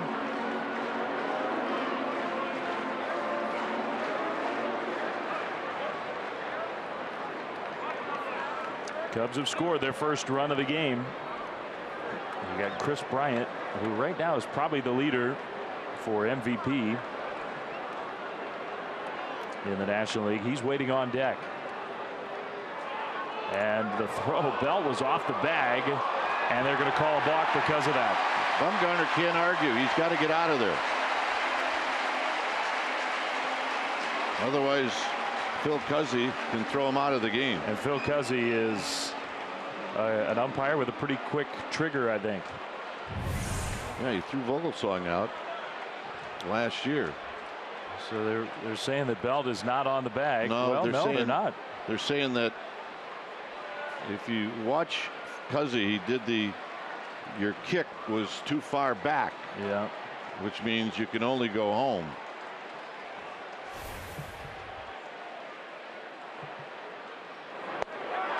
Struck him out. So Bumgarner is screaming out there on the mound, not happy with that balk, maybe not happy with the run, but the Giants still lead 2-1.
Pre-game live at 10:30 in the morning back in the Bay Area on CSN Bay Area. Final game of the series. We got complete pre and post game coverage. Alex Pavlovich at csnbayarea.com.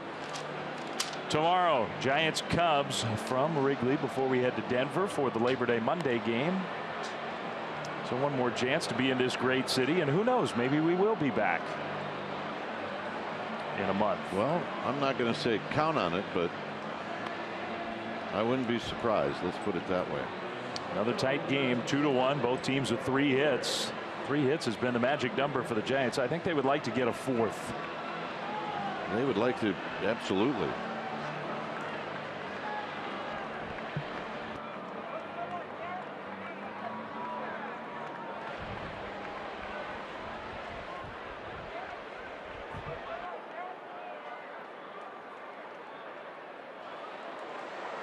Giants fans hoping to see a Giants win. It's a 1-run lead. You got Pence, then Crawford, then Panic coming up against Arrieta.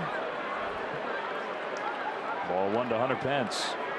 So far in this game, Pence has been quiet, but he has really been swinging the bat well, and he's been the offense the first 2 games of the series. 0 for 2 today. A little bit low.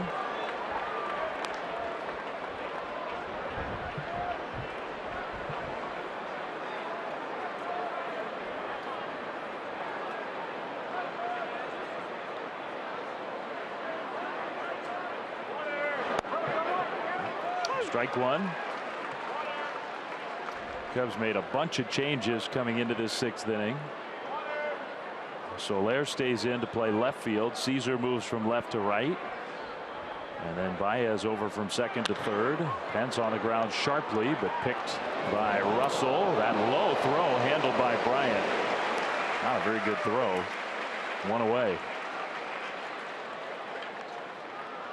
Zobrist now at second.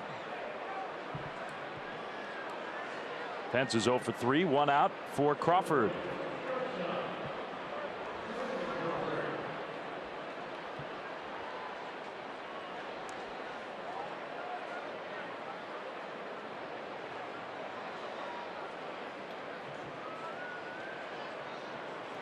Crawford had the hustle double yesterday after the Pence home run. Giants got the tying run in scoring position. Today 0 for 2. He takes ball 1.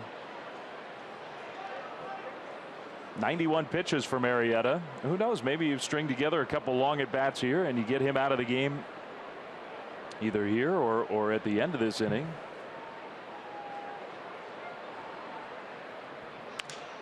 Little soft liner over the reach of Russell. Base hit for Crawford. So there is their 4th hit. Maybe that'll start a rally with Panic coming up. Panic has had 2 good at bats. Yeah, he's the guy that has had some good at bats against Arrieta. First time in the series now that number's been up on the Giants side on the scoreboard. Yeah. Such a big number too. Wow, they're hitting today. Yeah, well, biggers can't be choosers at this point. No. And they got the right guy up at the moment. Panic is 1 for 2. The 1 out was a liner caught on a diving catch by Zobrist, who's now playing second base. Caesar plays really deep. Here, if you get a ground ball between Bryant and Zobrist, Crawford's got a legit chance to get to third. Otherwise, where right fielders normally play here, you can't get to third. That's a good point. So maybe Panic can pull a ball through that hole.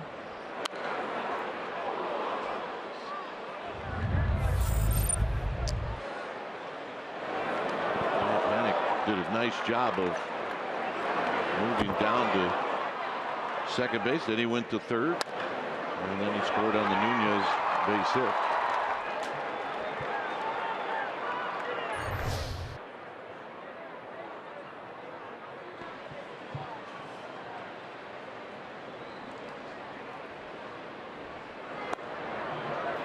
Strike 2. That inside corner for Arrieta. That's been big for him against left-handed hitters. That's the ball. If you're looking for it, you can hit into that hole.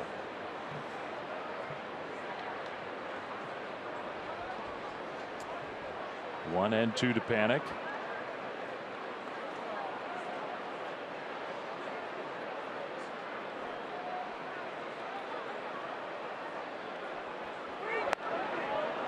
Up and away.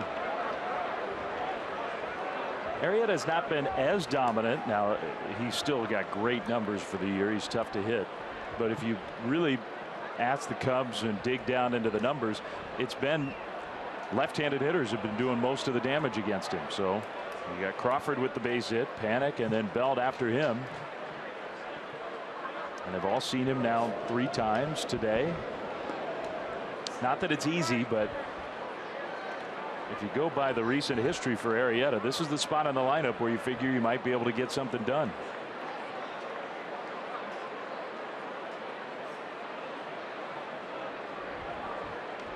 Two and 2.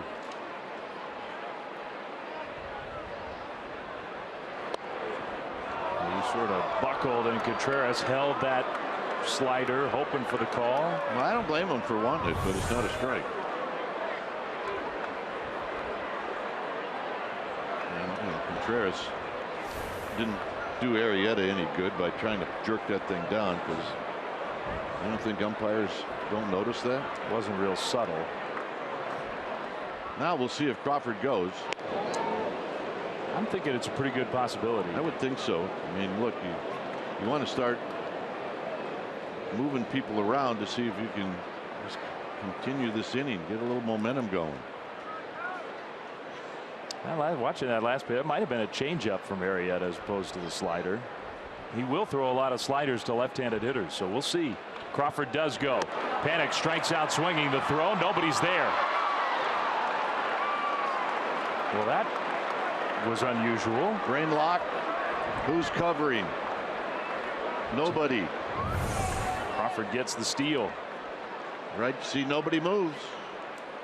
And then at the last second, Russell moves, which would lead you to believe that Russell was supposed to be covering. Crawford almost ate it too, going into the bag.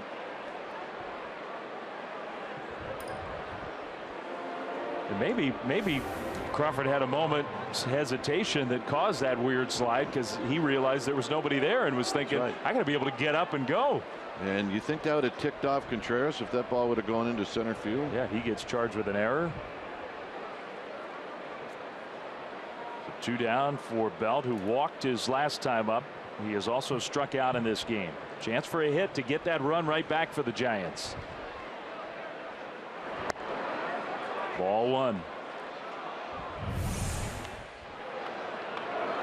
You see Crawford taking off. He took a peek. At that point, he had no idea that nobody was going to cover. And that should not happen at the major league level. Should not happen.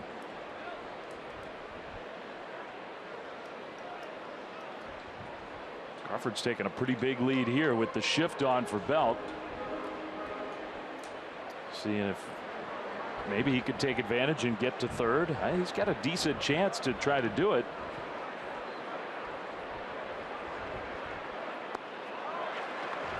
Strike 1 swinging. Well, the Cubs have been talking up Addison Russell's defense big time. Big time. Hey, he's made it to Brandon Crawford's level. He's one of the elites in the game, and some of the metrics sort of support that, but he's still young, still making some mistakes. Now it's 1-2. Well, I will say that it happened to me. My shortstop at that time was Tom Verizor, and we just got confused. I thought he was covering, he thought I was covering, and it was not a happy greeting when we got to the dugout. Crawford takes off. Arrieta steps off but didn't notice, and Crawford makes it to third. Didn't notice until it was too late and nobody was there anyway. Hey, you shift like that with a runner at second, take advantage of it. Make him pay for that. And Crawford realizes now all he's got to do is beat Baez to the bag. That's good baseball. Now a little infield hit, a mistake, you get a run. Wild pitch. In the dirt, and Crawford's coming home. He will score. That's just great baseball by Brandon Crawford. He made that run happen. Yep, absolutely. Good call. In the dirt. Tried to block it. Squirts away. Crawford aware from the beginning that this could happen, and he scores.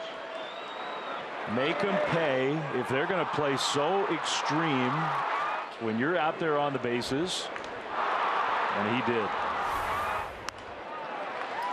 Belt strikes out, and that's it. So Brandon Crawford just got the Giants a run. And in the middle of the 6th, it's 3-1 Giants.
on CSN Bay Area is brought to you by Toyota. Toyota's Labor Day clearance event is here. For Labor Day only, get $2,500 total cash back on the redesigned 2016 Prius. Toyota, let's go places. And by Xfinity. X1 from Xfinity will change the way you experience TV. The ivy is shining in the late summertime sun here at Wrigley Field. Giants use Brandon Crawford's hustle to get another run. So they answer back and have a 3-1 lead. And now you got the front runner maybe for MVP, Chris Bryant, at the plate, where one swing could not tie the game. Bottom of the 6th, it's 3-1 Giants. I guarantee you a lot of these fans around Wrigley Field are buzzing about the base running of Crawford. Yep.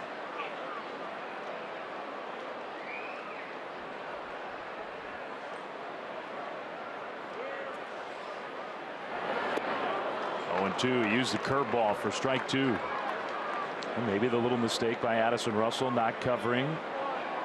Who knows? Maybe a chance for a double play right then and there. Didn't get it. Kept the inning going. Bruce Bochy being aggressive, putting Crawford in motion. 1-2. Bumgarner almost like he dropped down from the side for that fastball. Yeah, Giants scored with a runner at first and 1 out, and they scored when their 2 hitters struck out. Runner at first, 1 out, Crawford. The next 2 guys struck out and they got a run. 2-2. So that's pretty good. Yeah. In these games, my goodness. We also said that maybe if you, after the Crawford base hit, if you grind it out a little bit, maybe you get Arrieta out of the game, and Trevor Cahill is warming up. A liner into center field, base hit for Chris Bryant. His first hit of the game. Just like last inning, right away, Bumgarner's going to have to work from the stretch. Now it's the first hit ever against Bumgarner. Now 1 for 8. It's pretty impressive by Bumgarner. The way he's pitched, a guy who has been so hot.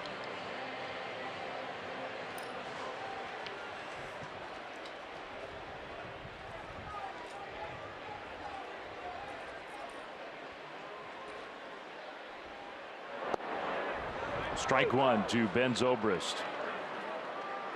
Zobrist reached on the pop-up that was dropped in the first inning and has been called out on strikes.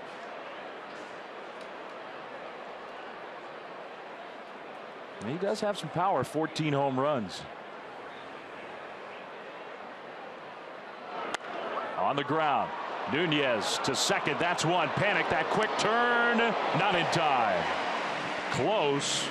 For a ball that wasn't hit all that hard, Giants did a good job of getting a chance to turn 2. Not quite.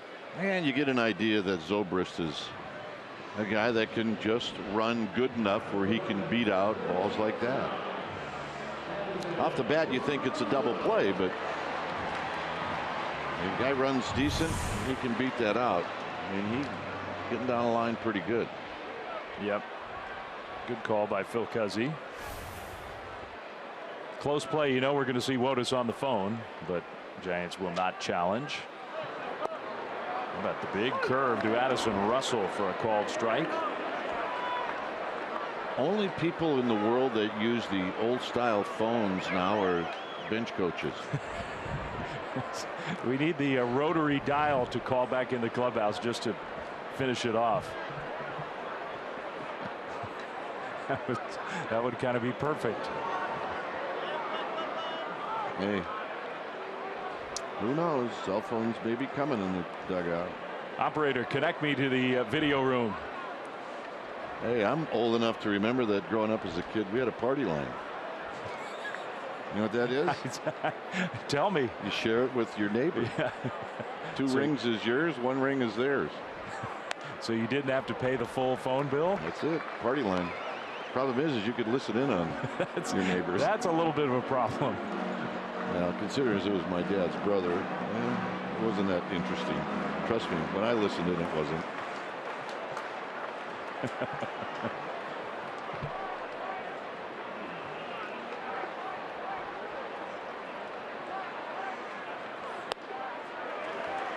Two and one to Russell.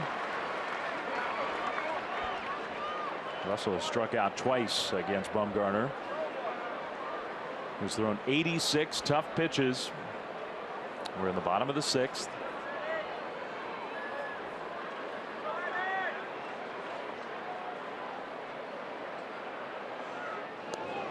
Cubs have knocked starting pitchers out of games before the sixth inning more than any other team in baseball. So just getting to this point of the game against the Cubs, in some ways it feels like you've done something well.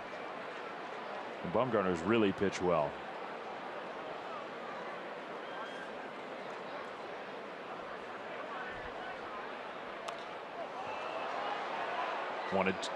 Two and two rather after the foul ball.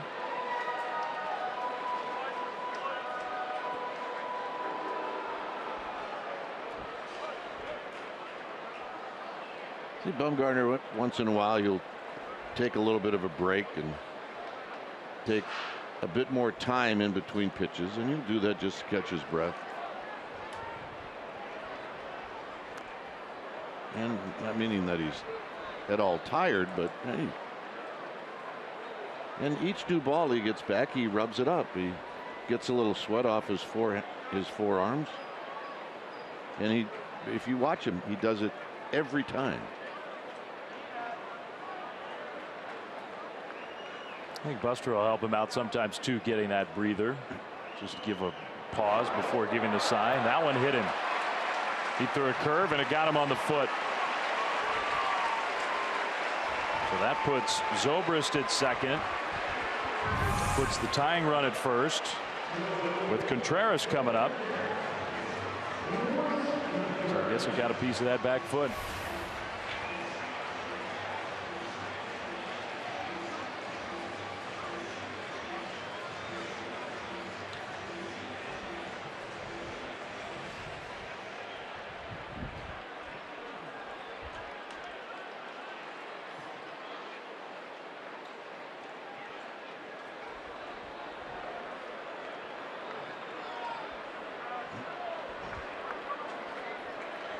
Contreras has a double in this game. That one just missed outside, and Bumgarner, look at him asking. Gambolino says, yeah, it was off the plate away. Double here could well tie the game. Russell's got pretty good speed, the runner at first. Bumgarner wanted to know where it was, and Molino told Bumgarner it's outside. Tried to backdoor that cutter.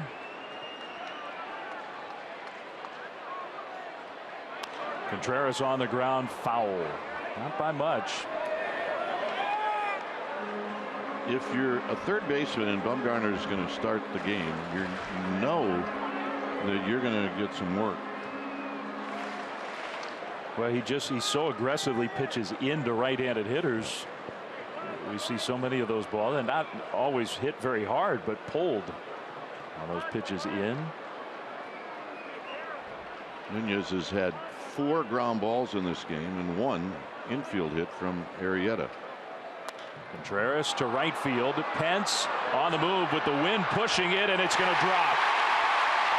Everybody will move up one base. And that's just bad luck for the Giants and Bumgarner. Bases loaded, 1 out. That's a tough break because that ball normally is going to get caught, but the wind just knocked it down and it kept it moving away from Hunter Pence. And the closer Pence got to it, the harder it was to catch.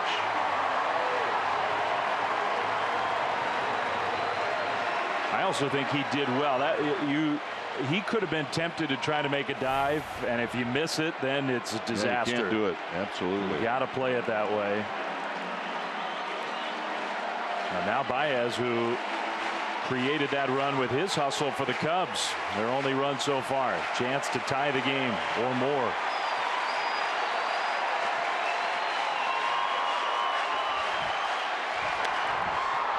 Fly ball. The wind is going to push this one. Pence gets there, slips, makes the catch. Now the tag, and everybody advances. A run comes in. Zobrist scores. It's 3-2. Well, it's such an adventure on balls to right field because of the wind. And, you know, look, when Pence is over there, he doesn't know if it's fair or foul. All he knows is he's got to catch it. And as it turned out, when he reached back, it very well could have been a fair ball. He caught it in foul territory. At this point, it doesn't matter. It's a sacrifice fly. Yeah, I think you got to catch that one. Absolutely. But now, with the other runners advancing, Matt Caesar, first base is open. Pitcher spot due up next. Strike one on the high fastball. This obviously is a huge at bat in this game. If he doesn't have that slip, maybe at least the other runners aren't able to move up. Although I think the Cubs are going to be aggressive there. The 0-1. That one's very high.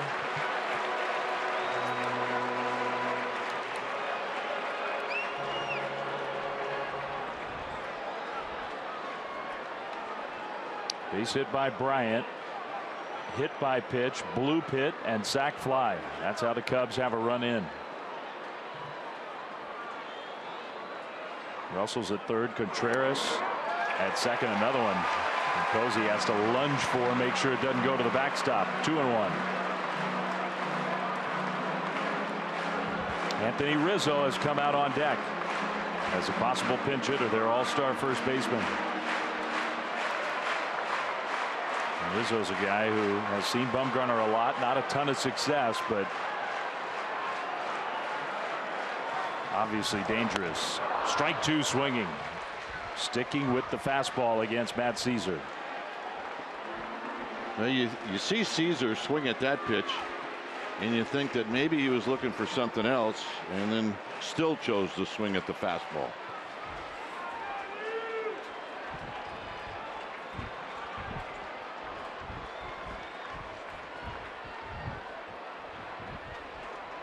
Two on, two out, the 2-2. He went after the fastball there.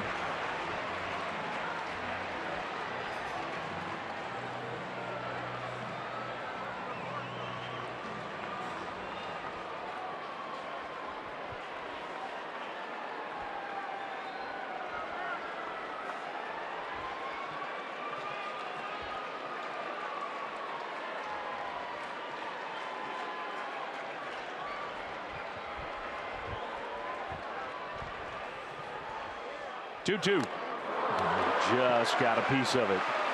They're being stubborn, Bumgarner and Posey are, with that pitch. Well, they haven't been convinced that Caesar can hit it. This next one will be pitch number 100.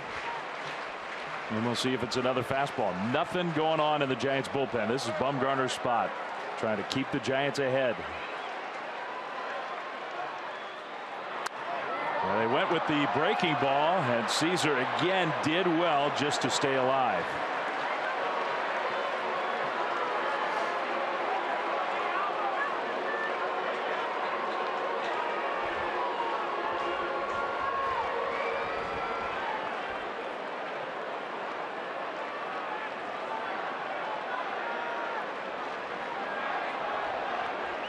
Second and third, 2 outs. Giants clinging to the 1-run lead.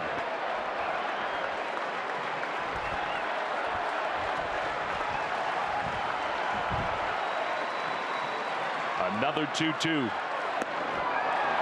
Went back with the fastball, but missed in. Well, he's got that open base. I doubt he wants to face Rizzo with the bases loaded, but he's got open. You're right. He can do anything he wants here.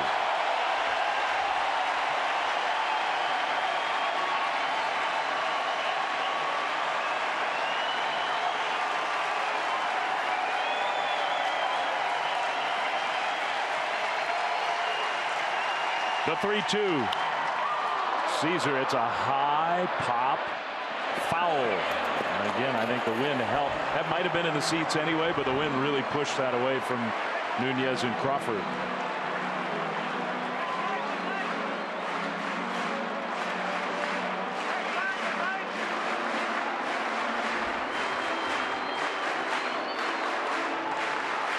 To be the 10th pitch of this at bat. Matt Caesar is grinding one out.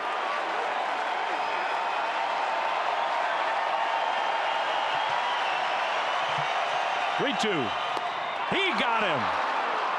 Strikeout number 10, and none bigger than that one. He went with the cutter and he got him to chase. 3-2. Giants clinging to the lead.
Brought to you by your local Toyota dealer.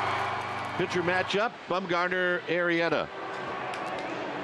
Both have gone 6 innings. Bumgarner allows 5 hits. Arrieta 4. 2 walks, 10 strikeouts for Bumgarner to 7 for Arrieta. And both pitchers have thrown 103 pitches. Now, Arrieta's out of the game. It remains to be seen whether Bumgarner is or not.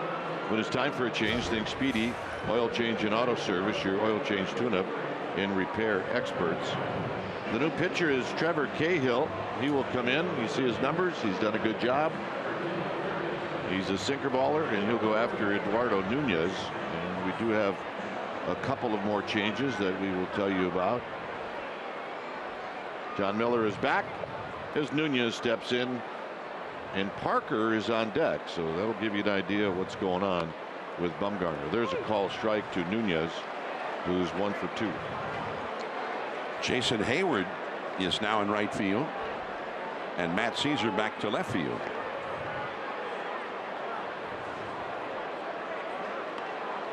So it could be that Soler, who was scratched from the original starting lineup because of an ingrown toenail, maybe once he got out there he was having more problems with it. I think it's a double switch. Well, the pitcher is going to bat 9th, so he's still going to be up 2nd in the inning. Oh, I got you. You're right. Good call. Nunez. 1 and 2. I heard him announce it while you were reading the promo there. Yes. The downside of having to read the promos as Nunez is retired.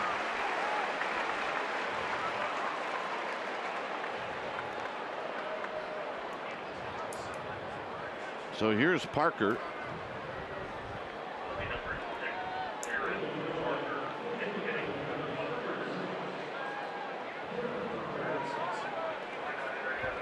Man, this would be, if this was October, this game would already be an all-time classic, wouldn't it? My goodness. The things that have happened.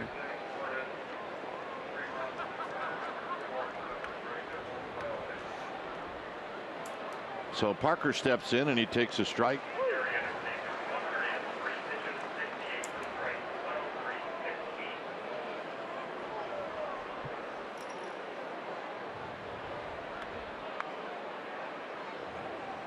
Javier Lopez is in the Giants bullpen as Parker takes low.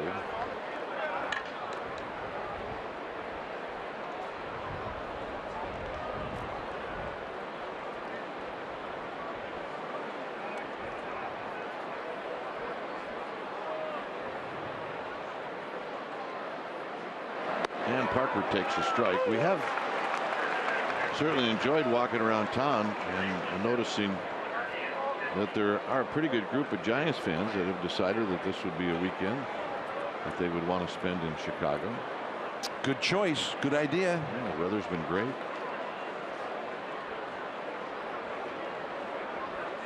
Great city.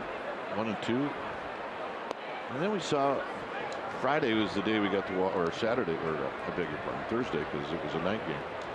And we saw these LSU fans all over Chicago. What the heck is going on? They must be playing Northwestern or something. They're playing in Green Bay. They're playing Wisconsin in Green Bay. As Parker drives one to right, moving over is Hayward, and Hayward's going to make the running catch. And I know that the people in Louisiana know that Green Bay is not a suburb of Chicago. Well, maybe all the hotels were taken. How long a drive would that be from Chicago to Green Bay? 3.5. Now, if you stayed in Milwaukee, how long a drive would it be? 2.5. Maybe 2. Okay, so I'm staying here. I'm with them. There's a strike to Span. Extra hour? I'm staying in Chicago. Well, that may be your choice. I'm staying in Milwaukee. You'd be staying in Racine. Yeah, I'd be staying on the farm. You're right.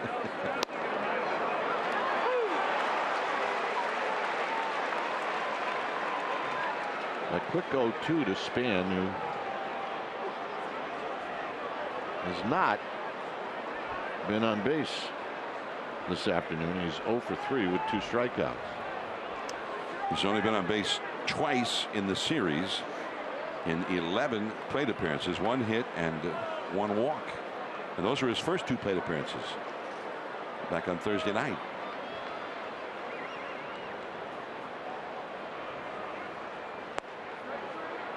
Cahill wants to work quickly and Span wants to do his thing.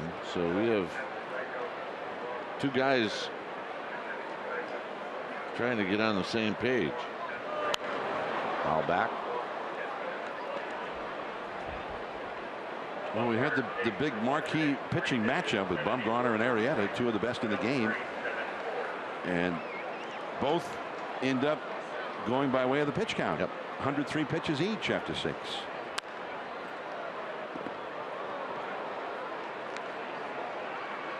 And Bumgarner was just really the last 2 innings that really got him. He had the 21 pitch 5th inning and then 27 more in the 6th inning. An infield hit in the 5th got him, and a bloop in the 6th got him.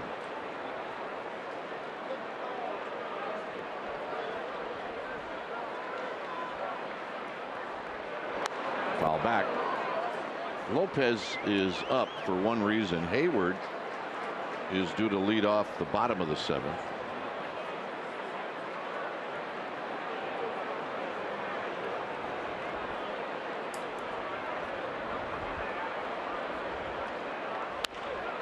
Slowly hit to Zobrist. And Cahill with a nice top of the 7th. 3-2 Giants.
at Candlestick Park.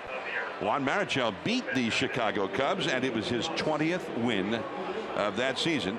And that was his first 20-win season. And he would have several others. In fact, 5 more 20-win seasons in his career. Marichal, a Hall of Famer, finished that 1963 season with a record of 25 wins and 8 losses. So it wasn't just a 20-win season, 25 wins, and he would have another 25-win season later on. And you would think that would be enough to win the Cy Young. Never did. 3-2 Giants. When it's time for a change, think Speedy Oil Change and Auto Service, your oil change tune-up and repair experts. So here's Lopez. You see his numbers. His job is to get after Hayward, and then Bruce Bochy will most likely go back to the bullpen.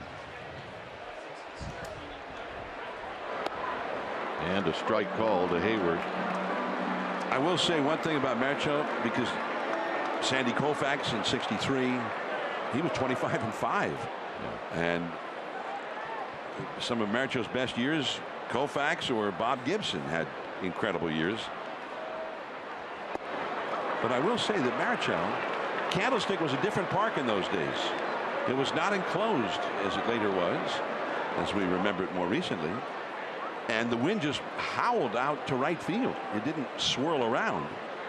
And it was a great home run hitters park for left-handed hitters. And he was a right-handed pitcher. So not an easy place to pitch in. And Dodger Stadium, that opened in '62, where Koufax pitched, that was a great pitcher's park. Was maybe the best in the league at that time. 2-1 to Hayward. Hayward taps this one to Panic. Got him. Nice play. So Lopez does his job, and Bruce Bochy's not moving.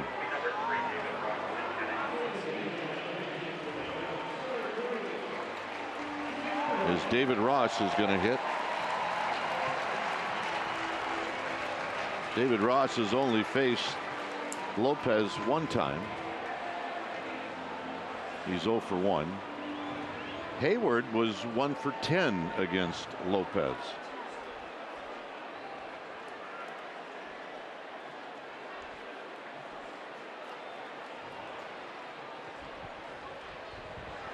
Swing. And gonna miss. No balls and 1 strike.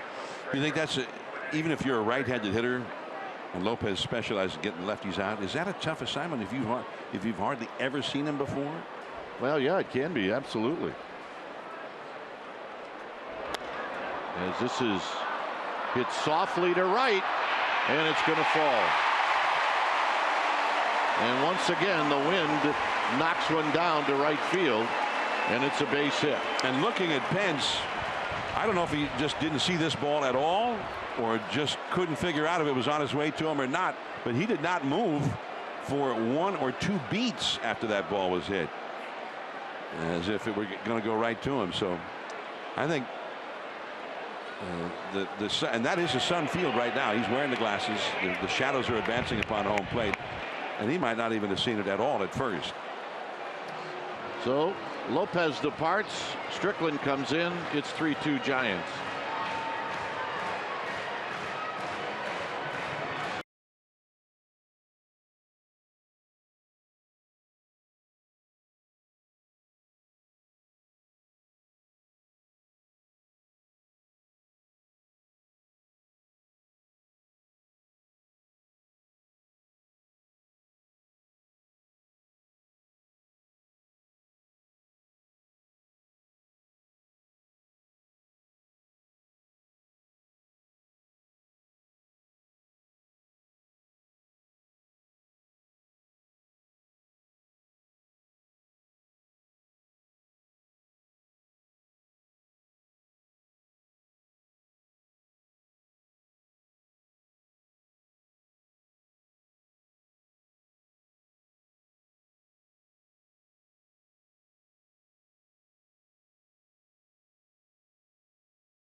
at first. And it'll be Strickland against Fowler.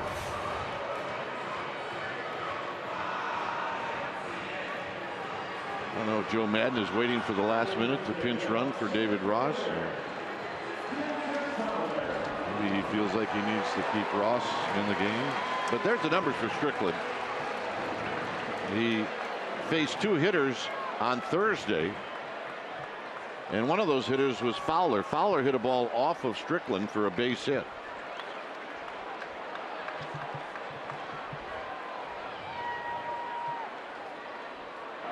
And a pitch wide, 1 ball and no strikes. 97 for Strickland. Panic and Crawford at double play depth. Yeah, I would say that he's got another catcher besides Ross available.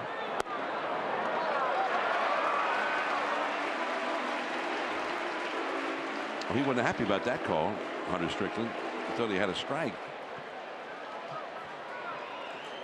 Bryant on deck.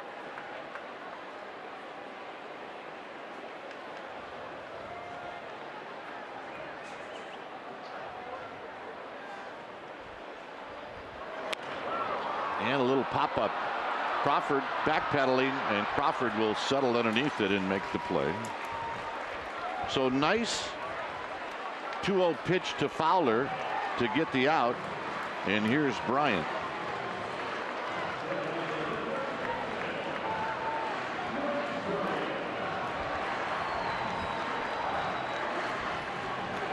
Bryant singled in the 6th. He's 1 for 3.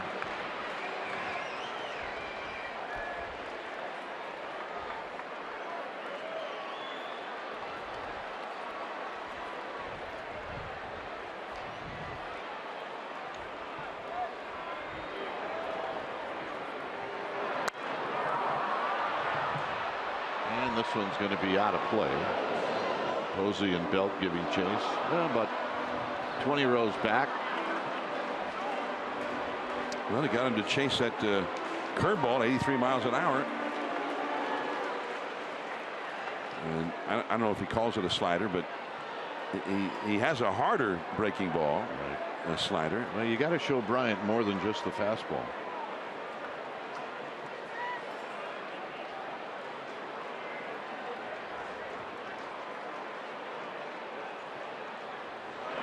Good pitch, 0-2. You throw that pitch at 99 in that spot, you're going to do just fine. And especially when it follows an 83-mile-an-hour curveball. Right. See what Buster wants to do. 0-2.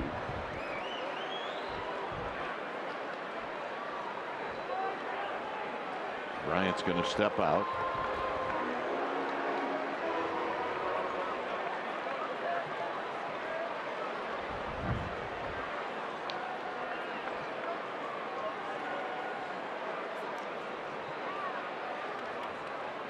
Off the plate. Base hit.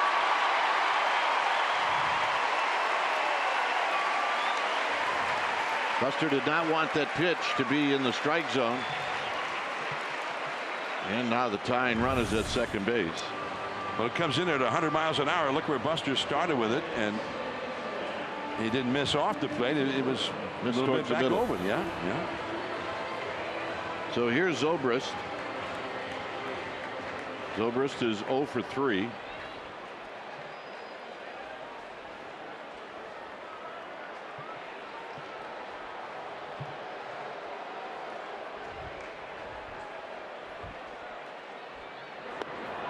One ball and no strikes.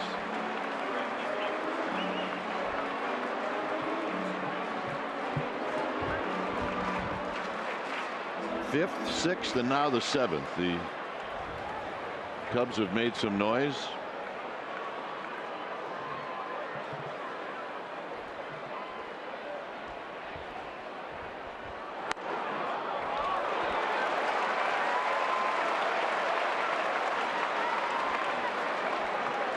A close pitch. It's 2 balls and no strikes.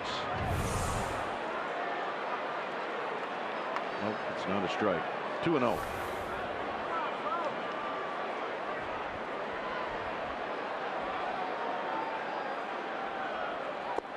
3-0.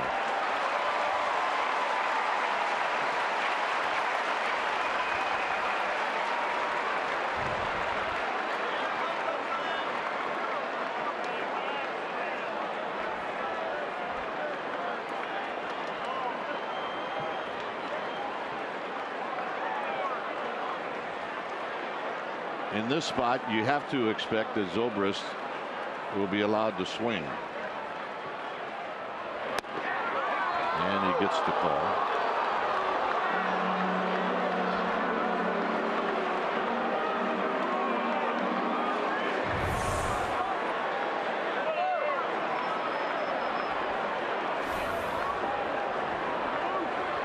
Got the low strike right on the edge. 3-1.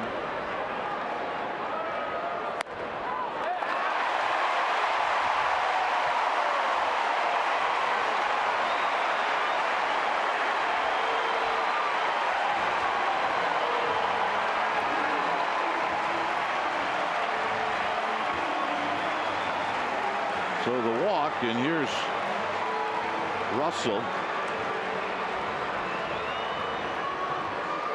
And the bullpen moving around.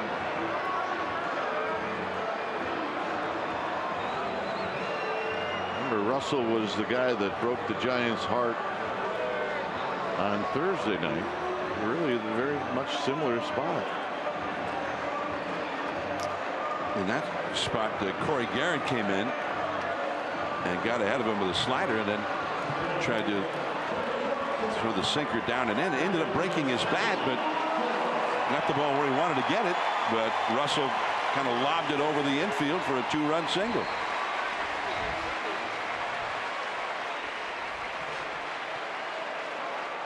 Russell today off of Bumgarner was 0 for 2, and he was hit by a pitch.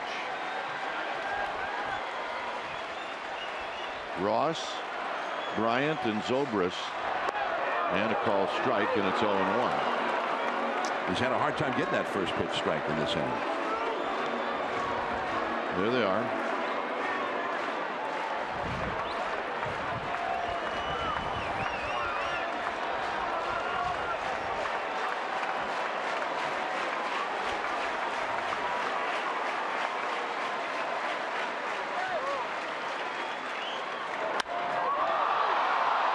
Pagan, and this will drift out of play.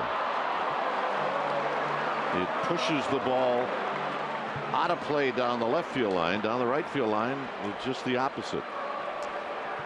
Well, he threw that curveball, sort of that get it in curveball for a called strike one. Then he threw another one there, and it was kind of a hanger. Yep. And I think he's fortunate. Maybe that's all that Russell did with it.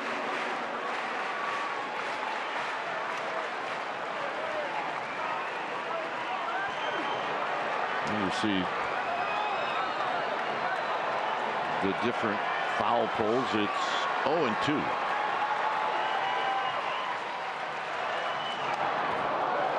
'99 right down the pipe, and it stays at no balls and 2 strikes.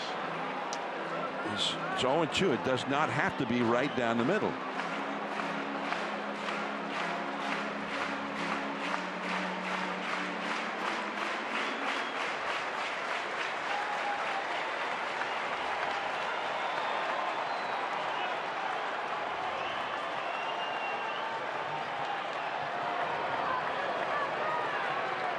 Two.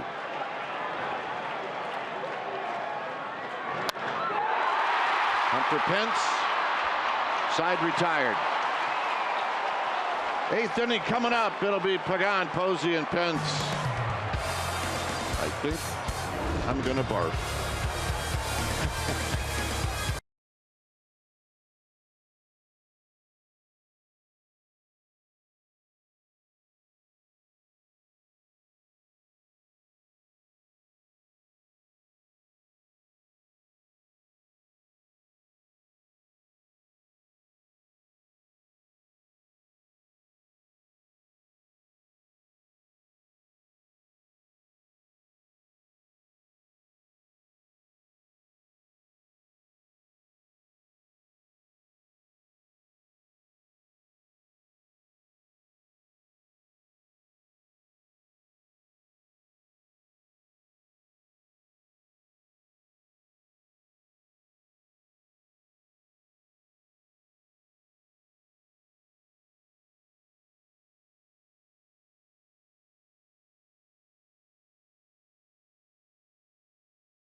is brought to you by Heffernan Insurance Brokers. Insurance and financial services for you and your business. Visit hefins.com. Giants hanging on. It's 3-2. And the new pitcher is Justin Grimm. When it's time for a change, think Speedy Oil Change and Auto Service, your oil change tune-up and repair experts. So you see the numbers this year for Justin Grimm, and for Grimm this will be appearance number 58. So he's been out there a lot for Joe Madden, and he'll be facing Pagan, Posey, and Pence. Here's John. Pagan hit a double his first at bat and scored the first run of the game for the Giants in that inning. He since has flied out to shallow left and fouled out to third, and it's 0-1. Cubs bullpen is busy. The left-hander warming up in the Cubs bullpen, Travis Wood. Romo, the right-hander, up in the Giants bullpen. 8th inning. Giants leading 3-2. And that breaking ball in the dirt. 1 ball, 1 strike to count. There's Travis Wood. Used to be a starting pitcher for the Cubs, and he's become a very fine reliever for Joe Madden.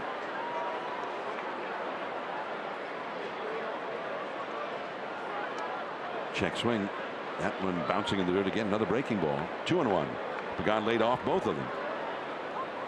The Giants got the first run of the game on a throwing error by Tommy La Stella, who was at third base in the first inning. Although I think we both thought Hunter Pence also should have been given credit for an infield hit, or could well have. They said it was an error all the way. And Pagan scored from second when the ball got away at first. Back out of play. 2-2. Here's the play we're talking about in the first inning. 2 down. Yeah, watch Pence and where he's at. Maybe a perfect throw gets him, but the degree of difficulty for La Stella is he had to get rid of it quickly because of Pence's speed. Yeah. And he slipped a little bit as he got to the ball.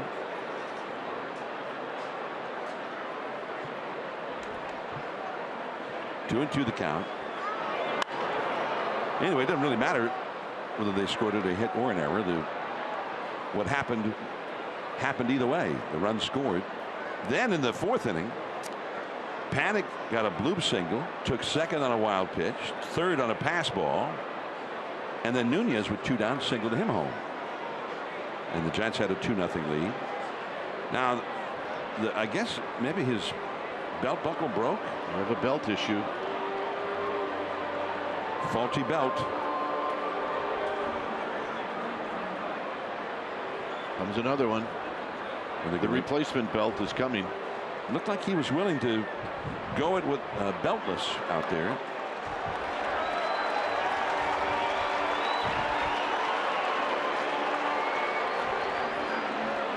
Uh-oh. Oh, worked out just fine.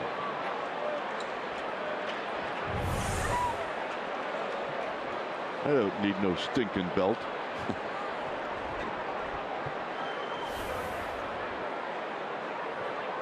It's a new one. Sometimes we'll see the pitcher ask for a new ball. Yeah. Get a new belt out here, please.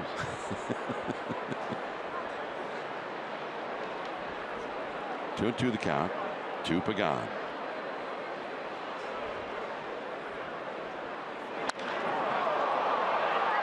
There's Fowler. Plenty of room in center. Well, it was all about the belt, really. The belt. It's a new belt. Gets Pagan on the next pitch. Pagan is 1 for 4 in the game. And here is Buster Posey. Buster has struck out, hit a comebacker, and grounded out to short. And he's had those kind of at-bats this whole series. He's 0 for 9 with a couple of walks and has not hit the ball out of the infield. This one's out of the infield, but against the wind. 2 down. Jason Hayward.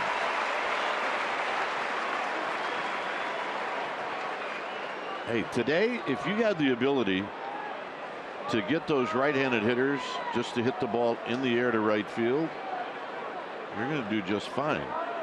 Now a couple of balls have fallen in front of Belt. In front of Pence. In front of Pence, I beg your pardon, because it wasn't hit hard enough, and it's just knocked him down. But it really appears that right field is closed. Hunter Pence 0 for 3, although a run did score and has his first inning ground ball to third.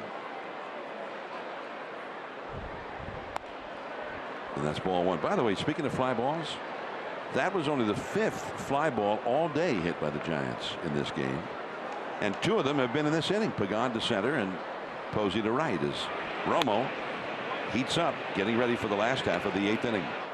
3-2, the Giants are leading. Oh, he swung at that one. Wished he hadn't. 1-1. The real excitement of the day when the Cubs got their first run in the 5th inning, and Javier Baez stole the run. He got a single, stole second, and then he scored from second on a little dribbler down the third base line that Nunez tried to turn into a bare hand pickup. One of those all or nothing kind of a play, and he didn't pick it up. And Baez said, well, he didn't pick it up. I'm just going to keep on going. The ball rolled by Nunez and he scored. That was their first run. And then Brandon Crawford did it differently, but he stole a run right back. Crawford had a tour de force around the bases. It was one of the most exciting innings we've seen from any Giants base runner all year. That's in there. His knees were buckling on that breaking ball. 2-2. Crawford singled. He stole second. He stole third. And he stole third without a pitch even being delivered. The pitcher had the ball in his hands on the mound, though, as he stole third. Aroldis Chapman doing a little stretching in the Cubs bullpen. Pence on the move. And Baez got it.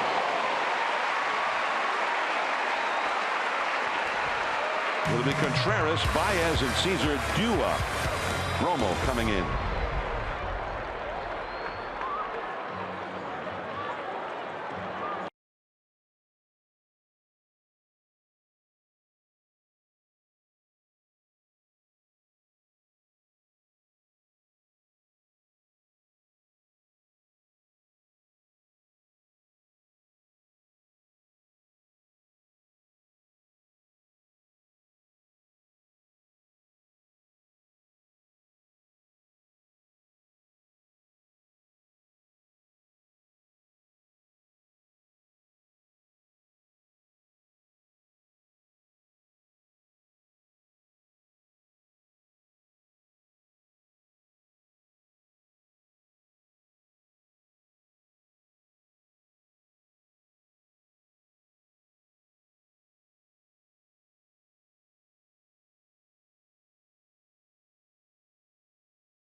MLB.com at bat app. Stay up to the moment at any moment with Game Day, live game video highlights, StatCast, news, and more. Download MLB.com at bat, the #1 app for live baseball on your phone and tablet. Pitching change for the Giants. Sergio Romo takes the mound when it's time for a change. Think Speedy Oil Change and Auto Service, your oil change, tune-up, and repair experts. Wilson Contreras drops a bunt, but foul. The young catcher from Venezuela who forced Bumgarner to throw him 10 pitches back in the 2nd inning, the first time the two had ever faced each other in a big league game. And on the 10th pitch, he ripped a double over the head of Pagan and left and short hopped the Ivy out there. Now he tries to lay down a bunt. He's had 2 hits in the game, including a bloop single to right in the 6th inning that set up the Cubs' 2nd run. That's one of those balls you were talking about. The wind knocked it down. Fell in just what, 3-4 feet fair. And a big slider. That may be why he bunted on that first pitch. Well, you know, we talked about Bumgarner, Contreras new to Bumgarner, advantage maybe Contreras. This is an advantage for Romo because Contreras has not seen him before. And Romo is so unusual. And that is all for Contreras. And I don't even think Romo wanted to throw that pitch there. I think Romo wanted that pitch, and so did Posey, not to be a strike off the plate. And ultimately it didn't matter. It was a good sharp one, though. It wasn't a hanger over the heart of the plate at the belt. And there you see the location. Good snap on it. Now here is Javier Baez. And Baez has never seen Romo either, although he's been around longer than Contreras. And you can see what Baez is trying to do. I mean, this now for some of these guys is home run derby. Cubs trailing the Giants by a run.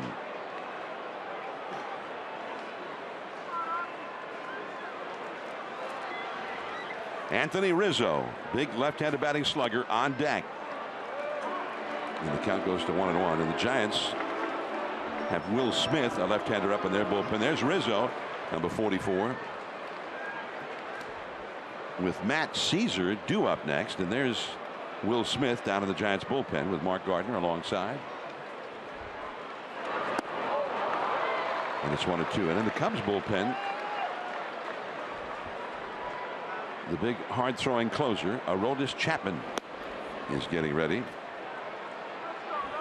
Well, if one of these guys connects with one and does launch a home run to tie it, or if they go ahead one way or the other, tied or ahead, Chapman will surely be in. Unless he needs some work. He hadn't worked in the first 2 games of this series. Brandon Bell. Romo covering. Hurry up. He's too late. And that's the 2nd time in this series that he went in with a slide and hit his foot against the bag.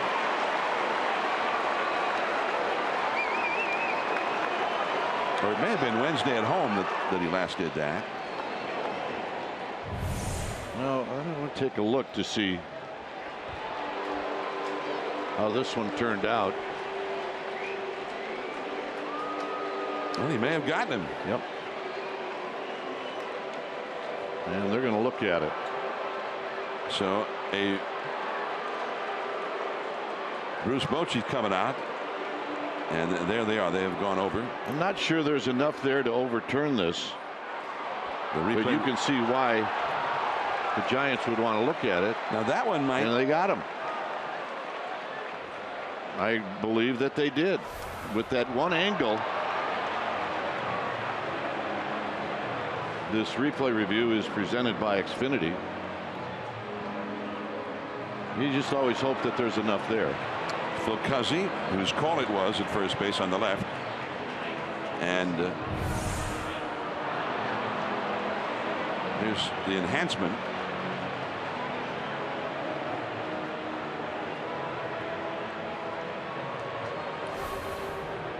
It's really what you need on those kind of bang bang plays. You need that ultimate super slow-mo or whatever it is, because on our normal speed there are frames that are missing.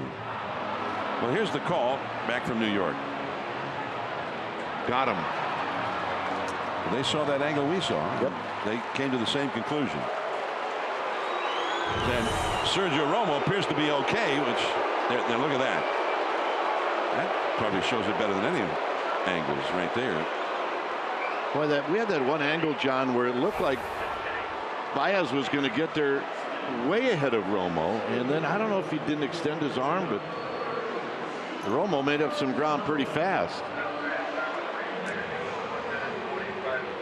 And, you know, he's kind of walking around on the mound like he's not exactly 100%. Well, Chris Coghlan has been put up as a pinch hitter, a left-handed batter for Caesar, and Will Smith will come in to face him. 2 down, nobody on.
In the 8th inning, Will Smith will do the honors.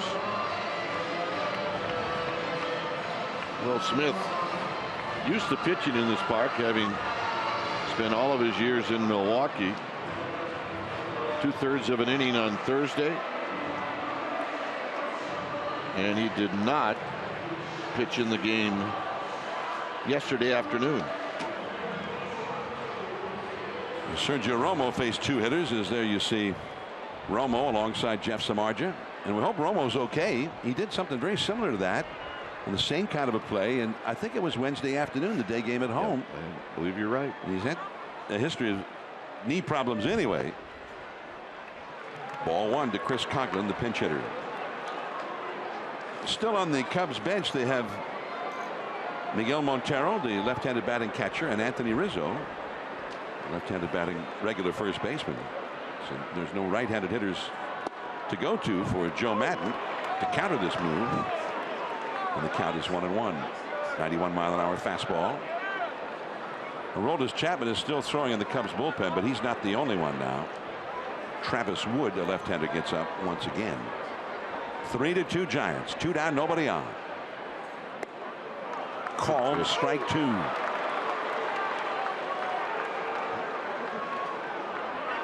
Smith and Coghlan have seen just a little bit of each other. You would have thought they'd faced more often, but Coghlan's only 0 for 2 lifetime against him. A check swing. Big sweeping breaking ball. 2-2. 3-2 Giants in the last of the 8th. Jason Hayward, left-handed hitter, is on deck.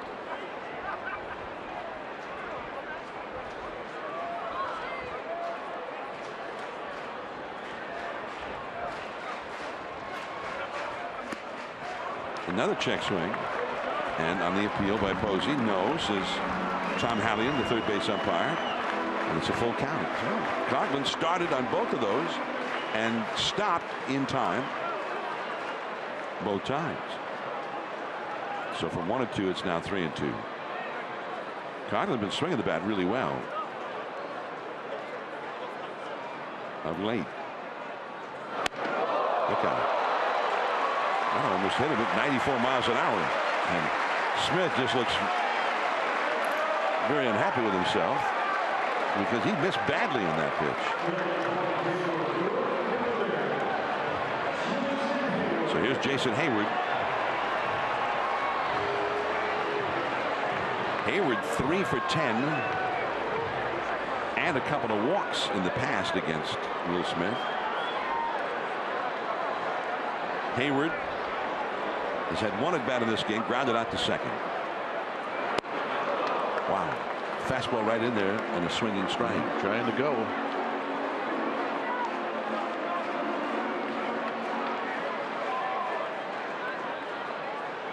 Coghlan, the possible tying run at first base. Belt plays on the bag with it. Smith checks him. And the move. Coghlan is back easily. Cubs don't do a whole lot of base stealing. Javier Baez leads the club with 11 steals.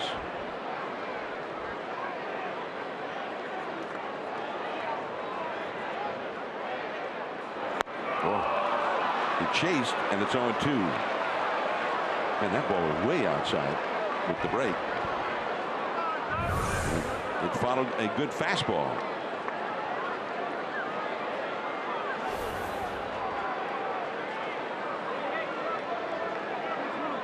Two. Coghlan back to the bag again.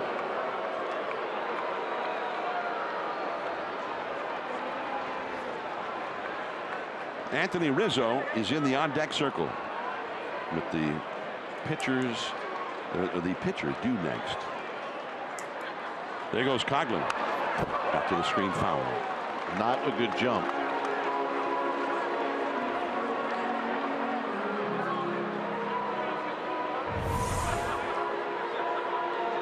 See a little late jump by Coghlan. Would have given Buster Posey a very good shot of throwing him out.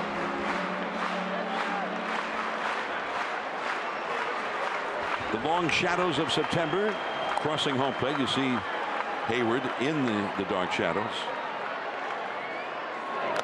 And that's the inning. He foul tipped it into Posey's glove. Strike three. Brandon Crawford, Joe Panik, Brandon Belt. Coming up, Travis Wood, a left-hander, coming in for the Cubs.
On CSN Bay Area. Get reaction to this game, highlights from around the major leagues, and you'll also get highlights, lots of college football today.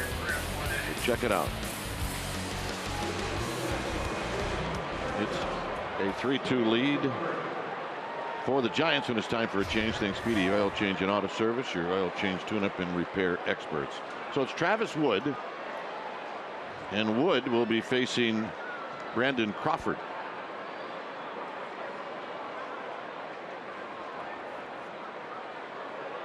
So Crawford will lead it off. And he's going to look at a strike. 3 left-handed hitters in this 9th inning. Giants looking to add a run or 2 or 3 before. Anthony Rizzo in at first base as part of the double switch, with Bryant moving to left field. And another strike.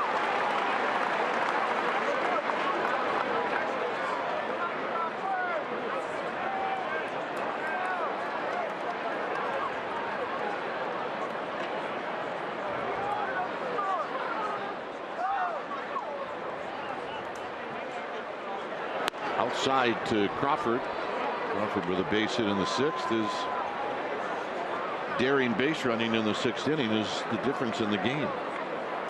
And a 1 out. Single, stole second, stole third. And came in on a wild pitch. Here he fouls it back. Giants scored a run in that 6th inning with Crawford at first and 1 out, and the next 2 hitters struck out. He did. He got himself from first to home. Period. Maury Wills would have loved that whole sequence.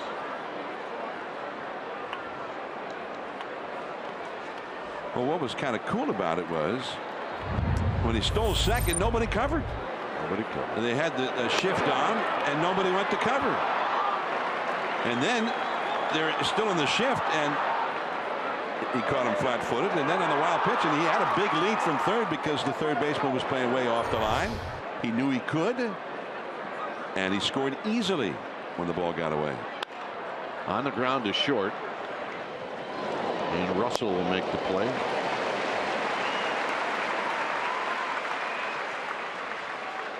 And that'll bring up Joe Panik. You know, we look back at it there, and I only mention this just to sort of underscore, he stole third while the pitcher was on the pitcher's mound holding the baseball, and he just took off. And it was the last thing in the world apparently Jake Arrieta thought would ever happen. Panik drives one to center field. Fowler is going to track it down as Panik hit that one right on the screws. 2 outs.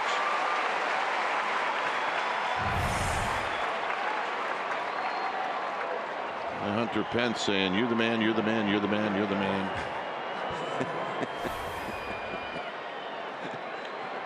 Here's Belt. Man, you wonder if the wind had not been blowing in, would Joe Panik have had another home run there? Absolutely.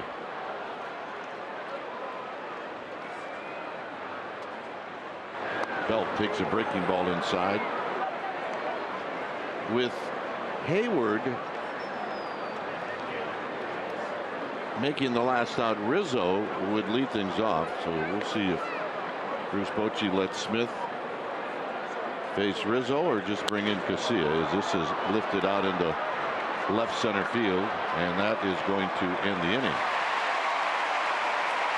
So a couple of balls hit well, but nothing to show for it, and now we will go to the bottom of the 9th.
You can see Lake Michigan.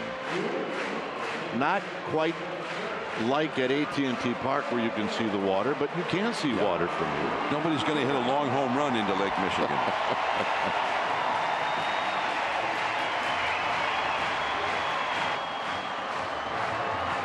Yeah, he can't see much of anything. He can't see Lake Michigan. He can't see the hitter right in front of him. It'll be Rizzo to face Smith, so Smith does indeed stay in the game. Now Rizzo's got pretty decent numbers lifetime against Smith. So here we go, lefty against lefty here in the ninth. And the first pitch is a one-hopper. 1 ball and no strikes.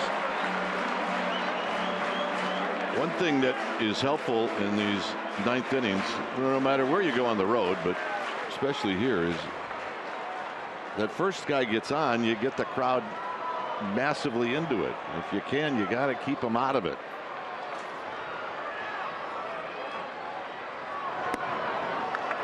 And with each pitch out of the strike zone, they're going to get into it. Second baseman Joe Panic is 30 feet or so into the outfield for Rizzo, and Crawford is almost right up the middle. You see how they are right there. The outfield is deep.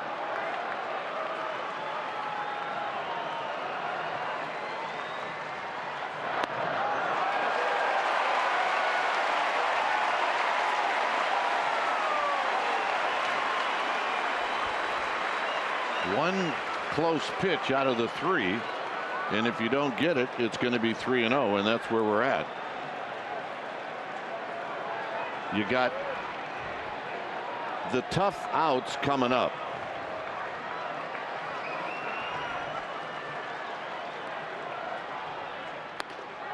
Three and 1.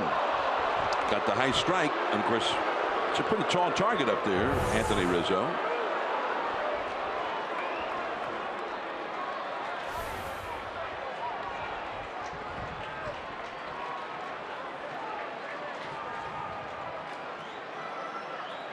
Smith to Rizzo.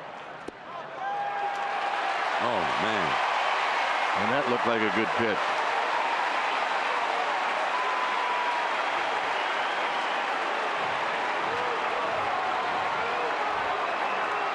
Bruce Bochy's barking at Bellino.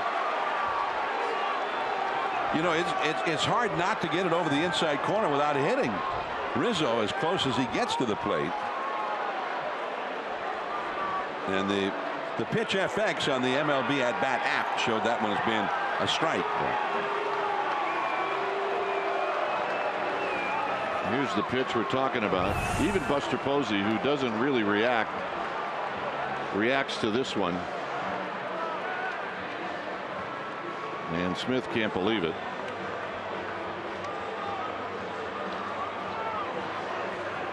So, drama. What's new? 3-2. We'll be back.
Casilla facing Fowler.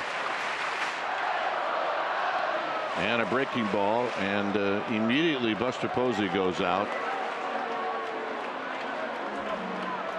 I can't imagine that Casilla and Posey were not on the same page, but it may have been that Buster Posey got crossed up.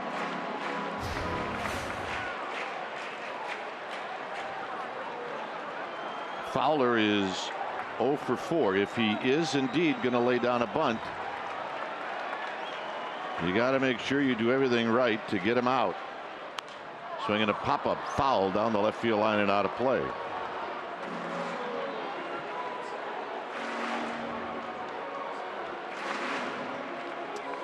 Fowler's had his moments against Casilla, as you see Joe Madden, the Cubs manager, who's calling the shots here. Swing or bunt. He was looking to bunt the first pitch, swung away at the second one.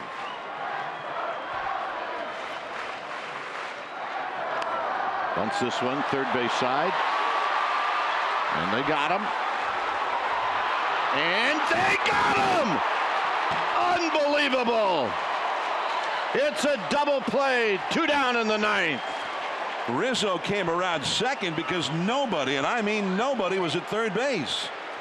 Nunez left the bag to come and play that bunt, and there was nobody at third. Yeah, Buster was on his way to third. As you can see, he's going to bust his tail right there. And I think that's what happened. Rizzo saw third base was empty. Then he saw Buster as he rounded the bag, and some heads up there from Brandon Belt as Rizzo, I beg your pardon, Joe Panik, who took the throw. Well done. So not out of the woods yet, because Bryant is in scoring position.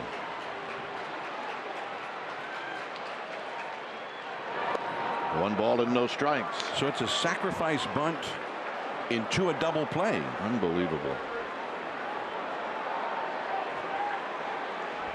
Not out of the woods yet with the 36 home run man up there.